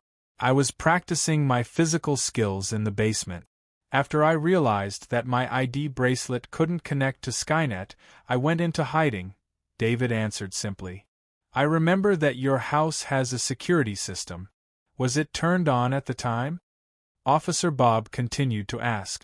Officer Bob, I turned on all the security systems, David replied. David, I'll ask you again if there's anything else. Officer Bob turned off his ID bracelet and continued, the security system didn't work. I believe that all your losses will be handled by the security system provider. At the same time, you will receive compensation. I'll try my best to get more compensation for you. Due to the special environment of Monolith, the insurance industry here was not very developed. Most insurance companies would not insure the houses here. Even if they were allowed to insure them, the amount of money they had to pay was extremely shocking. Therefore, when something happened to the houses here, most of them had to pay for part of it themselves, and the city would pay for the rest to be repaired or rebuilt. Officer Bob's solution was to use his power and Hans's influence as a national scholar to suppress the company. He believed that the security system could not protect the family of a national scholar, which would put the security system company in a very passive position. They might not even be able to accept many big orders in the future. Officer Bob, sorry for the trouble. Although David did not know the reason, he understood that Officer Bob was helping him, so he quickly thanked him. Officer Bob, this is the result of the preliminary investigation. A young policeman came to Officer Bob's side and passed him a piece of news. Officer Bob nodded to the young policeman and opened the results in front of David. David, it has been confirmed that Kaji was among the people who attacked you. Amos, the security manager of the Chester Hotel, died at the scene. Speaking of this, Officer Bob glanced at David. He was the one who provided the information that Amos was monitoring David. Who would have thought that such a Kaji would die here just like that? If it weren't for the traces of Kaji fighting at the scene and the fact that David could not get Kaji to serve him, he would have thought that David had killed him to silence him. From this preliminary investigation, I believe that the other party should have sent an electronic countermeasure team and many Kaji. From the way they act, there are traces of mercenaries. David, think about what you have that attracted these Kaji? Officer Bob continued to ask. I can't think of anything that would attract them. David thought about it carefully and shook his head. In fact, when he was thinking about it just now, he thought of the T3 sniper assistance equipment. This was the only item that he had obtained by accident recently. If it wasn't this item, then it could only be because of his predecessor. But his predecessor rarely interacted with people, and only the sacrifice manual was special. But Trainer Jeremy would not do something like self-destruct and bring huge trouble to himself. I will apply for Skynet to pay special attention to the safety of your house. I will inform you if there are any new developments in the investigation. Officer Bob saw that the investigation was over and ended the conversation. During this period, the four Kaji did not approach the scene. They just stood aside with an aloof attitude. Amos's body and his car were taken away. The traces of the battle on the ground were also repaired after being recorded. Some blood stains and weapon fragments were also collected. When the police left, there was almost no difference except for the destroyed steel metal gate. David looked around and saw that there was no one around. He quickly walked to the place where the shadow attendant was hiding. He picked up the item that the shadow attendant hid and returned home. David was not worried about his safety after the police left. The special attention of Skynet was countless times safer than other security measures. If anyone came to cause trouble at this time, then it would not be the police, but multiple interceptor drones that would appear and launch a lock-on attack. Kaji, who did not have long-range attacks, would not be able to deal with such an attack. Not to mention, after being locked on by the interceptor drones, their identity would automatically be placed on the wanted list. David closed the broken gate. The lock was broken, so the gate could only be repaired tomorrow. There were also many places in the house that were damaged. These mercenaries were not kind people. The way they searched was extremely rough. The most important thing was that the AI butler, Emma, did not respond. This made David very worried. Although Emma was just an AI butler, whether it was in the memory of his predecessor or himself, Emma was a member of the family. However, when he came in front of the AI butler, Emma, he did not know how to operate it. His ID bracelet showed that there was a video call request. It was from his father, Hans. "Father, sorry to disturb you," David said helplessly to Hans, who was driving in the video call. "I'll be there in a while. Pack up and live with me." Hans looked haggard as he said in a low voice, "Father, I won't leave home." David's brain didn't even think before he blurted out the words. This was the obsession left in the memory of his predecessor. Previously, when David and Hans tried to improve their relationship, it did not trigger this obsession. However, when he was asked to leave home to live with his father and stepmother, this obsession was triggered. Hearing the determination in David's voice, Hans did not say anything for a while. "I'm here." After a moment of silence, he said and ended the video call. David opened the door and saw Hans walking down from the hovercraft. "David, you can stay if you want. I've already contacted the maintenance team. They're on their way. They'll fix the house," Hans said immediately when he saw David. He respected this child who had accepted him again. At the same time, he used his connections to strengthen the security of this area. Unless there was a public attack, there would not be another sneak-in like today. After that, David did not have to worry about anything. Hans directed the maintenance team to repair the damaged parts of the house. Even the AI butler, Emma, which was forcibly turned off, was reactivated. However, the security system of the house needed to be fixed by a security company. "David, rest early. Don't worry about the security system. I'll send a letter to them in the name of the legal department tomorrow. They'll install the best security system for you." Hans was still worried. David returned to the living room. At this time, he was the only one left in the house. However, he had a warm smile on his face. It felt good to have someone care about him. In the basement of a house, the 4 members of the Heavenly Wolf mercenary group sat together. "Croc, Ed, Fisher, did you guys really not find anything?" Leader Froman looked at the location of the T3 sniper auxiliary equipment on his identity bracelet and asked doubtfully. It was not his fault. Anyone who had lost an important member in an operation and found nothing, but found that the target was still there would be confused. "Leader, I'm sure." Croc nodded and replied in a deep voice. "Now, do we continue to stay or leave the monolith star and give up on the operation?" Leader Froman asked again. He trusted Croc, who was like a machine, the one he trusted the most in the mercenary group. "Leader, no matter if we continue the operation or leave, we can't do it for the time being," Ed reminded from the side. After losing the electronic warfare specialist, Edna, the task of collecting information was taken over by Ed. Although he was not as good as Edna, simple tasks were not a problem. He bought the latest information from the information dealer. The entire parent city, and even the entire monolith star, was alarmed by their operation. Even when Abbott's personal shuttle crashed and killed almost 100 people, the impact was not as big as this time. Abbott's action last time could be considered an accident, but this time, their operation was a targeted attack. Most importantly, their target was the child of the National Knight title holder. This caused a chain reaction in this operation.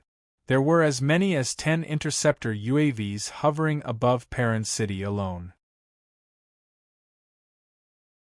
If anyone dared to fly without permission during this period of time, the only thing waiting for them would be the death of the UAVs.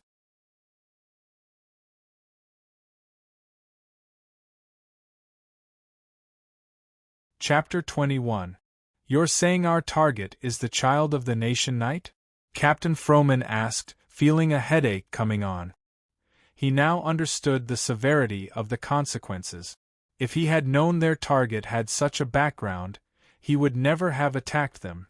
It should be known that with their style of doing things, they would silence their targets to avoid becoming wanted criminals. If they killed David, they would be going against the entire Interstellar Federation.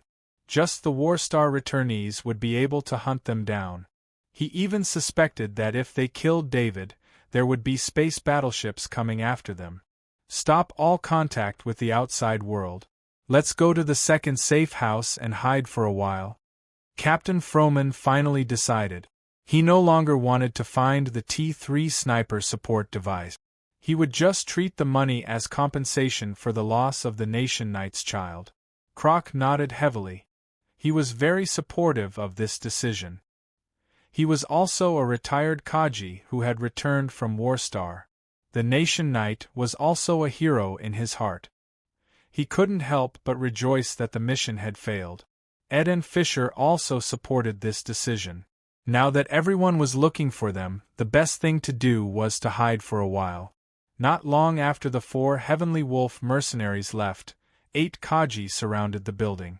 Information about the Heavenly Wolf mercenaries was extremely valuable.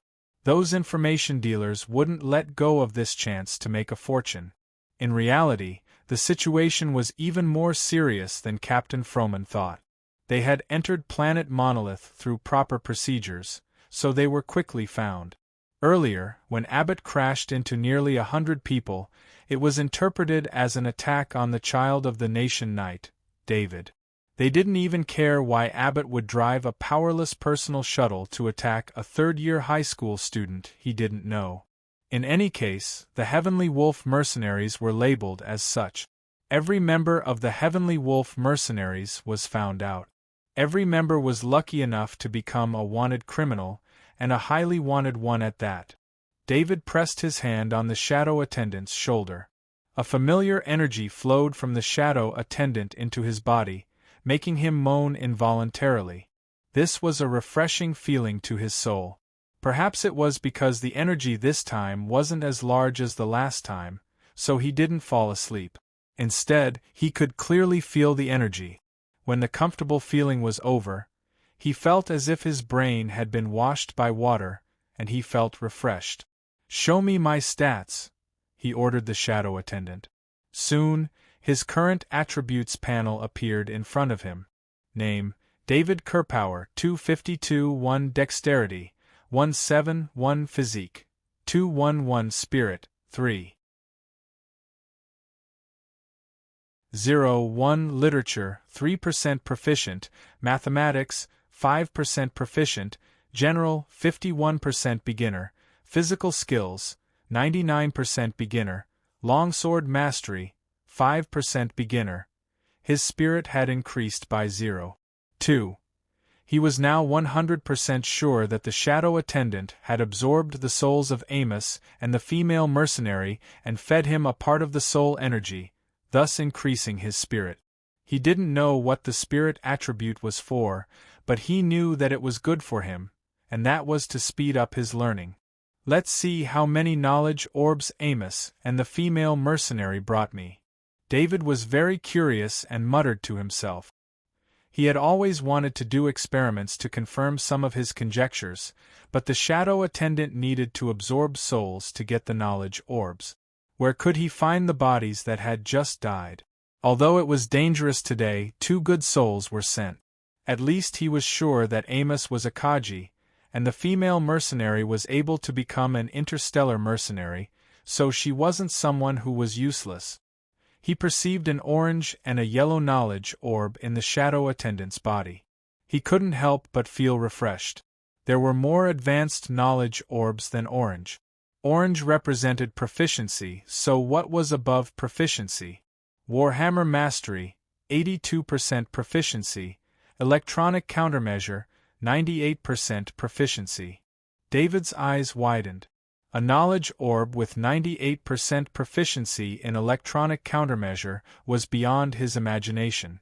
Even Kaji and Amos Warhammer Mastery was only 82% proficiency, But the female mercenary's electronic countermeasure had reached an incredible 98% proficiency. If the female mercenary was given some time, maybe she could break through proficiency and enter a higher level. What a pity! David just said the beginning and couldn't help but laugh at himself for being too greedy. The level that others could only reach in their lifetime was within his reach. What was the point of asking for too much? He didn't absorb the knowledge orbs today. It had been more than a day since he last absorbed the knowledge orb. His eyes were fixed on the knowledge orb of electronic countermeasure, 98% proficiency. This was pure knowledge and wouldn't trigger a physical reaction. Originally, he wanted to fuse the knowledge orb of heavy axe mastery, 33% entry, but he didn't even have a heavy axe. Even if he learned heavy axe mastery, he couldn't practice it for a while. Of course, the same was true for the knowledge orb of Warhammer mastery, 82% proficiency. He decided to absorb and fuse the knowledge orb of electronic countermeasure, 98% proficiency. David relaxed his body and guided the knowledge orb of electronic countermeasure, 98% proficiency, into his body. He saw the electronic countermeasure ability appear on the attribute panel in front of him, and it was rapidly increasing in level. Then his vision blurred, and he came in front of a photon computer. He pressed his hand on the photon computer and kept tapping. Large chunks of code were quickly typed out, and he understood the meaning of these codes at the same time. The process of coding lasted for a long time. Various coding languages were used, and various techniques were applied. Just when he stopped tapping, he thought the illusion was about to end, but he was just changed to another scene and appeared in front of the console. Instruments appeared on the console. Every time these instruments appeared, they automatically disintegrated in front of him. The structure of the instrument and various related knowledge also entered his brain. Some of them were for military use, while others were for civilian use. He even appeared in the spaceship later, but he appeared in front of the photon computer in the main control room. Another large wave of knowledge poured into his brain. When the last wave of knowledge entered his brain, David walked out of the illusion and fell asleep on the ground with his head tilted to one side. As for the idea of being able to absorb 2 knowledge orbs a day, it was shattered in front of the knowledge orb of 98% proficiency. In fact, if David's spirit had not reached 3.0, this influx of knowledge alone would be enough to make an ordinary person sleep for a few days. He wouldn't even be able to absorb all the knowledge of 98% proficiency. The electronic countermeasure master Edna's knowledge of electronic countermeasure was not that simple. The ability of an electronic countermeasure master that the Heavenly Wolf mercenary group's leader, Froman, had to be top-notch among electronic countermeasure masters. Edna was a genius in electronic countermeasure, and with the full support of the Heavenly Wolf mercenary group, she was able to reach such a level. This massive amount of knowledge was absorbed and integrated by David in a short period of time. Perhaps only the legendary gods of the great world of God had such means. The ability of David's shadow attendant had long surpassed the concept of a shadow attendant, becoming another mysterious existence. David, who was involved in this, did not know this. Although he knew that the shadow attendant was special, it was only mentioned in the sacrificial manual that caused the death of his predecessor. Its credibility was not worthy of his trust. The next morning, when David woke up, he found himself sleeping on the floor. He could not help but recall what happened yesterday. He was shocked and quickly summoned the shadow attendant to activate the attribute panel. When he saw the electronic countermeasure, 98% proficiency, on the attribute panel, he was finally relieved. If he had wasted this yellow quality knowledge orb, he would have regretted it. At the same time, he also knew what the item he had put away was. It was an electronic countermeasure master's weapon, the K2 Military Electronic Countermeasure Master. Like the T3 Sniper Aid, it was a military resource that could not be bought on the market. Only unscrupulous mercenaries could obtain this equipment through various channels. However, unlike the T3 Sniper Aid, the K2 Military Electronic Countermeasure Master was a complete set of electronic countermeasure master equipment.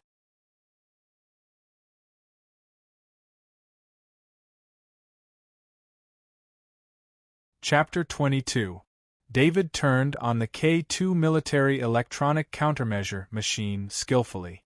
Countless sets of data appeared on the screen. For people without the relevant knowledge, they wouldn't even be able to understand this equipment, let alone operate it. David, on the other hand, operated it very easily. The electronic countermeasure knowledge in his mind allowed him to know the most likely possibility of exposing his position. He took out the T3 Sniper Assistance device and placed it next to the K2 Military Electronic Countermeasure machine. The K2 Military Electronic Countermeasure machine successfully captured the weak signal control system of the T3 Sniper Assistance device in 10 seconds. He found the code that exposed his position. It was a hidden program that would send out a position signal every hour. He moved his finger gently and turned off the hidden position signal program.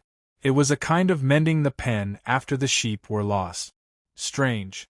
With the mercenaries' style of doing things, they didn't even take the K2 Military Electronic Countermeasure machine with them when they left.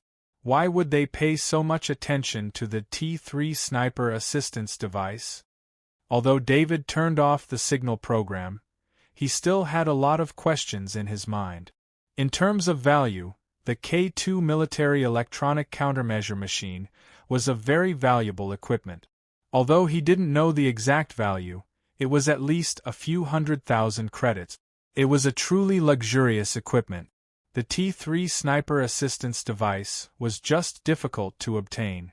Its value was far less than the K2 Military Electronic Countermeasure machine. It was not worth sending out so many Kaji mercenaries. The cost and the reward were completely disproportionate. Could it be that there's a secret behind the T3 Sniper Assistance device? He thought to himself as he began to flip the T3 Sniper Assistance device over and over again. The equipment looked simple, but it was made up of a large number of delicate parts. He couldn't disassemble it, so of course, he couldn't find the secret behind it. He turned his head and saw the shadow attendant. His eyes lit up. The shadow attendant's ability could see through objects. Didn't that mean it could see what was inside? Although the T3 Sniper Assistance device wasn't big, the shadow attendant could still put one of its eyes into it. Through the shadow attendant's eye, David saw the interior of the T3 Sniper Assistance device. On the side wall, a chip the size of a fingernail was stuck to it. It was troublesome to remove the chip from the T3 Sniper Assistance device. This T3 Sniper Assistance device was still intact from the collision and explosion of the shuttle. Even if he wanted to destroy it, he couldn't break the shell and remove the chip. Let's see what this chip is for first. Although he couldn't take out the chip, David could still activate it to check its contents. If it was the David of the past, of course, he would not have this ability.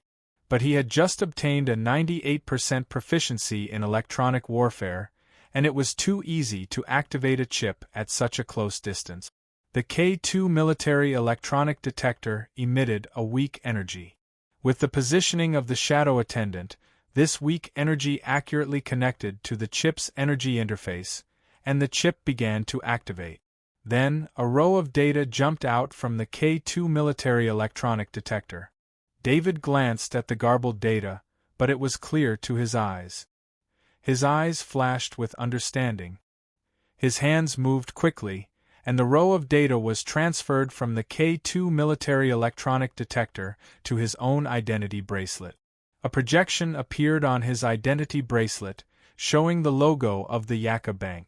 The Yaka Bank was one of the many banks in the Federation, and it was also the bank with the highest degree of secrecy. It was known as the safest bank. Although the income of the credits deposited in the Yucca Bank wasn't too high, it was definitely not exposed. It was the best choice for most illegal and gray income. David saw the logo of the Yucca Bank and understood what the chip was. He had never seen an anonymous account before, but he had heard of this kind of widespread special account. The projection flashed with the logo of the Yucca Bank. What followed was a series of verifications. The data transmitted by the chip was continuously exchanged with the Yucca Bank's branch on Monolith through Skynet. This exchange process took a full 10 seconds. Even with David's 98% proficiency in electronic countermeasures, he couldn't analyze the data. This was the core secret of the Yucca Bank, and it had been tested for countless years. After the verification, David finally knew the real reason why the mercenaries had come. The available balance was 2 million credits. This was the amount of credits in the anonymous account. 2 million credit. On a planet like Monolith, where the value of credits was extremely high, it was already considered rich. In fact, out of the 2 million credits, only 6 million credits were from the Heavenly Wolf mercenaries' recent loot. The rest were from the private savings of the deceased abbot. Looking at the amount of credits in the account, David's heart was burning. If he didn't get into a good university and stayed in Parent City to work, he wouldn't have been able to save up so many credit. Whether it was in his previous life or in this life, it was the first time he had seen so much wealth. He took a few deep breaths to calm himself down. He didn't transfer the credits in the account to his identity bracelet. This kind of unknown income would cause unnecessary trouble. Besides, the chip was now in his hands. As long as others couldn't get the chip, they wouldn't be able to open this anonymous account. This anonymous account had become his private account. If he wanted to use credits, he could use this huge amount of credits at any time. He put the T3 sniper assistance device into his pocket. This thing's current value was more than 2 million credits. After being stimulated by this and what happened last night, his mind couldn't calm down. Based on the 2 people who died last night, he began to analyze the Shadow Attendant's ability. First of all, as a Kaji, Amos definitely wouldn't only have one ability.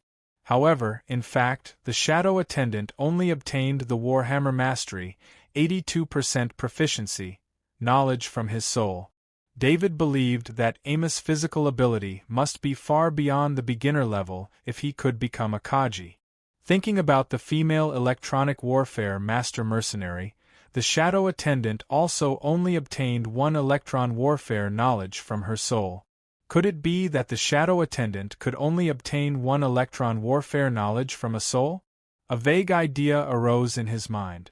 The Shadow Attendant could only obtain one ability from a soul, and this ability was most likely the strongest ability of the soul when it was alive. This could be seen from the female mercenary. The electron warfare knowledge provided by the female mercenary's soul was her strongest ability. David didn't absorb and fuse any more knowledge light balls. From the process of absorbing and fusing the electron warfare, 98% proficiency, knowledge light ball, if his body couldn't withstand the fusion, then there was a high possibility that the fusion would fail. One must know that the electron warfare, 98% proficiency, knowledge light ball was a pure knowledge light ball, and he almost couldn't withstand it. The remaining knowledge light balls were all battle-type knowledge light balls, and the possibility of the fusion failing was even higher. He began to practice the 18 styles of body art. He had a feeling that if he could practice all 18 styles of body arts from the beginning to the end, then he would break through to the beginner level of body arts. This feeling was very strong.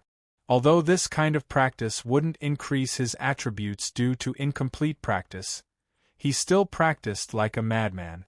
The 3 months' worth of strengthened meat he bought were also rapidly depleting, but he didn't care about this consumption anymore. A large amount of wealth was enough to support this kind of practice. The plan he made for himself was to raise his body arts to the proficient level, then use the 18 styles of body arts to perfectly absorb the bottle of level 2 strengthening potion. Although the effect of the level 2 strengthening potion was good, it also depended on the person's ability to absorb it. The stronger the body arts, the better the absorption effect of the level 2 strengthening potion. Only after absorbing the level 2 strengthening potion and increasing his physical attributes did he have the confidence not to waste the remaining 3 knowledge light balls.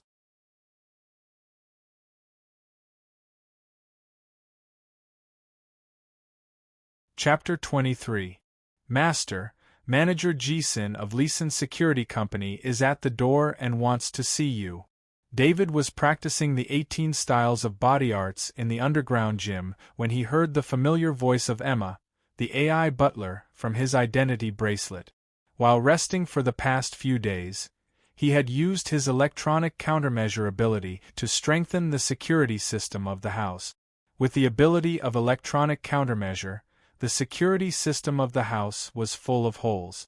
It was no wonder that the female mercenary had easily destroyed the security system that day. David did not want to meet Manager Jisun at first. He no longer needed the security company to rebuild the security system. However, considering the possible compensation from Leeson Security Company, he decided to meet him. In the living room of the house, Manager Jisun moved his fat body anxiously. The soft high-end sofa did not make him feel good. He glanced at the beautiful secretary sitting beside him. If he could not deal with the owner of the house this time, he would lose his position as manager and the beautiful secretary would belong to someone else. After the AI butler, Emma, invited them here, the owner, David, did not show up. This made Manager Jisun even more uneasy. David did not mean to ignore him. He had only gone to wash off the sweat from practicing the 18 styles of body arts out of politeness. He did not expect to cause Manager Jisun to misunderstand. Manager Jisun looked at the house and judged its value. Although he knew that the owner of the house was related to the person with the title of National Knight, the basis of compensation still depended on the value of the house. However, looking at the fruit juice in his and his secretary's hands, he knew that the owner of the house was rich. There were almost no agricultural resources on the Monolith Star. Most people could only buy synthetic food. The natural fruit juice in his hand looked inconspicuous, but in fact, it meant that there was a large vegetable and fruit cultivation base on the planet. The Monolith Star was threatened by the insectoids. Every city had a thick barrier beneath it. It was made of steel and materials that the insectoids hated. A large number of sensors were installed in the inner layer to prevent the insectoids from sneaking into the city. The existence of the barrier limited the size of the underground space, making the underground resources of Perrin City extremely precious. The underground space was even more expensive than the space above ground because the underground space was extremely limited. Mr. David, I am the business manager of Lee Xian Security Company, G. Xian. When he saw David, Manager Githon's fat body bounced up from the sofa as he introduced himself with a smile. The female secretary also showed her most beautiful smile. Manager Gixon had brought her along to ease the atmosphere. Nice to meet you, Manager Githon. David smiled and nodded. He gestured for Manager Githon to sit down and talk. David's maturity made Gixon think more highly of him, especially since David wasn't attracted by the secretary's smile at all. Children at David's age were at the peak of their youth. Mr. David, on behalf of Leeson Security Company, I deeply apologize for the loss this accident has caused you. Director Githon first expressed the company's attitude. Manager GXIN, I've received your apology. How are you going to deal with this? David didn't care about the other party's politeness. He didn't have time to chat with Manager Githon either. He just wanted to deal with this matter immediately. Mr. David, our company, Lee Xian Security, will help you install the highest level of security system for free. At the same time, we will pay for all your losses in this accident. We will also compensate you with 200,000 credit. What do you think? Manager Githin didn't expect David to be so direct. He had no choice but to tell him the plan that he had thought of long ago. That's settled then. David stood up and nodded as he extended his hand. Manager Githin couldn't help but be stunned. Shouldn't this kind of thing be discussed with each other? Why did David directly agree? This made all the excuses he had prepared useless. Moreover, the amount of compensation was far from the amount he had initially planned to pay. This wasn't a good thing because it was very likely that other people would think that Leeson Security Company had bullied the child of the National Night title holder. However, since they had already reached an agreement, he couldn't raise the price any further. He could only stand up and extend his hand to shake David's. Mr. David, please grant me access. I will upgrade your security system for you. Manager Githin requested David to complete the next step. David didn't say that he had reinforced the security system. This was a little difficult to explain, so he granted Manager Githin permission to connect to the residential security network. Manager Githin quickly operated the equipment he had brought and began to upgrade the residential security system. It took him less than 5 minutes to complete the work. Mr. David, your security system software has been upgraded to the highest level. Our technicians will come to add the corresponding hardware for you in 3 working days. If you are satisfied, we can sign a mutual termination agreement. Manager Githin said to David with a smile. Seeing that David didn't say anything else and signed his electronic signature with his ID bracelet, Manager Githin's smile became even wider. David sent Manager Githin away. His face didn't look good because when Manager Githin had just upgraded the security system, his original security system had sent him an alert. Although his reinforced security system wasn't as comprehensive as the security system of Ryzen Security, it was more advanced in terms of security. After all, this security system was only civilian grade.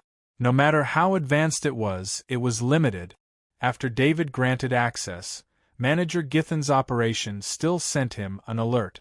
This could only mean that the security system Manager Githin had uploaded had a program that shouldn't have existed.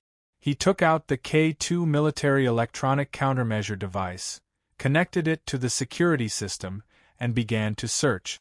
Soon, he found a hidden permission program.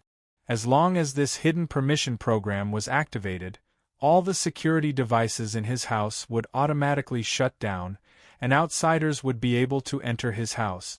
David once again felt that the person who wanted to deal with him was very resourceful. The attack of the mercenaries was just an accident, but the person who wanted to deal with him had seized the opportunity to modify his security system and make his house undefended. If he hadn't gotten the electronic countermeasure ability and hadn't installed his own security program in the security system, he might have been kept in the dark and wouldn't even know how he died. David modified the hidden permission program.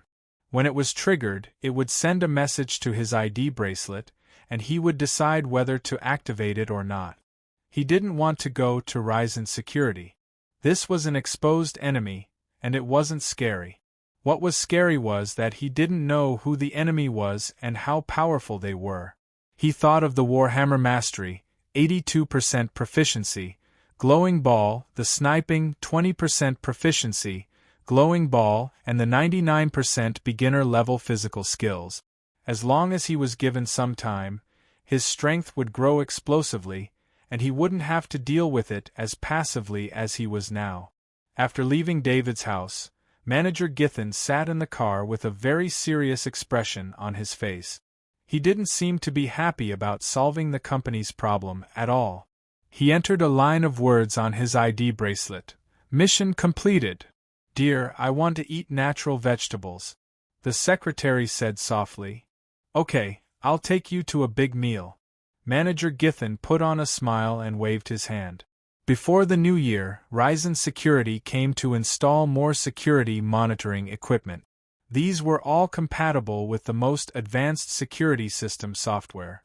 David also checked the security monitoring equipment one by one, and he didn't find any backdoors or hidden programs. His enemy wasn't interested in his private life. They just wanted to make it easier to deal with him. Time passed, and until December 31st, no one activated the hidden permission program. David judged that it was very likely that the enemy wanted to wait for the previous incident to settle down before thinking of a way to deal with him. It was in this atmosphere that the government's New Year reception arrived. You're tuning in to the Phoenix Nights YouTube channel. Don't forget to subscribe and join us on this journey to catch the most captivating stories.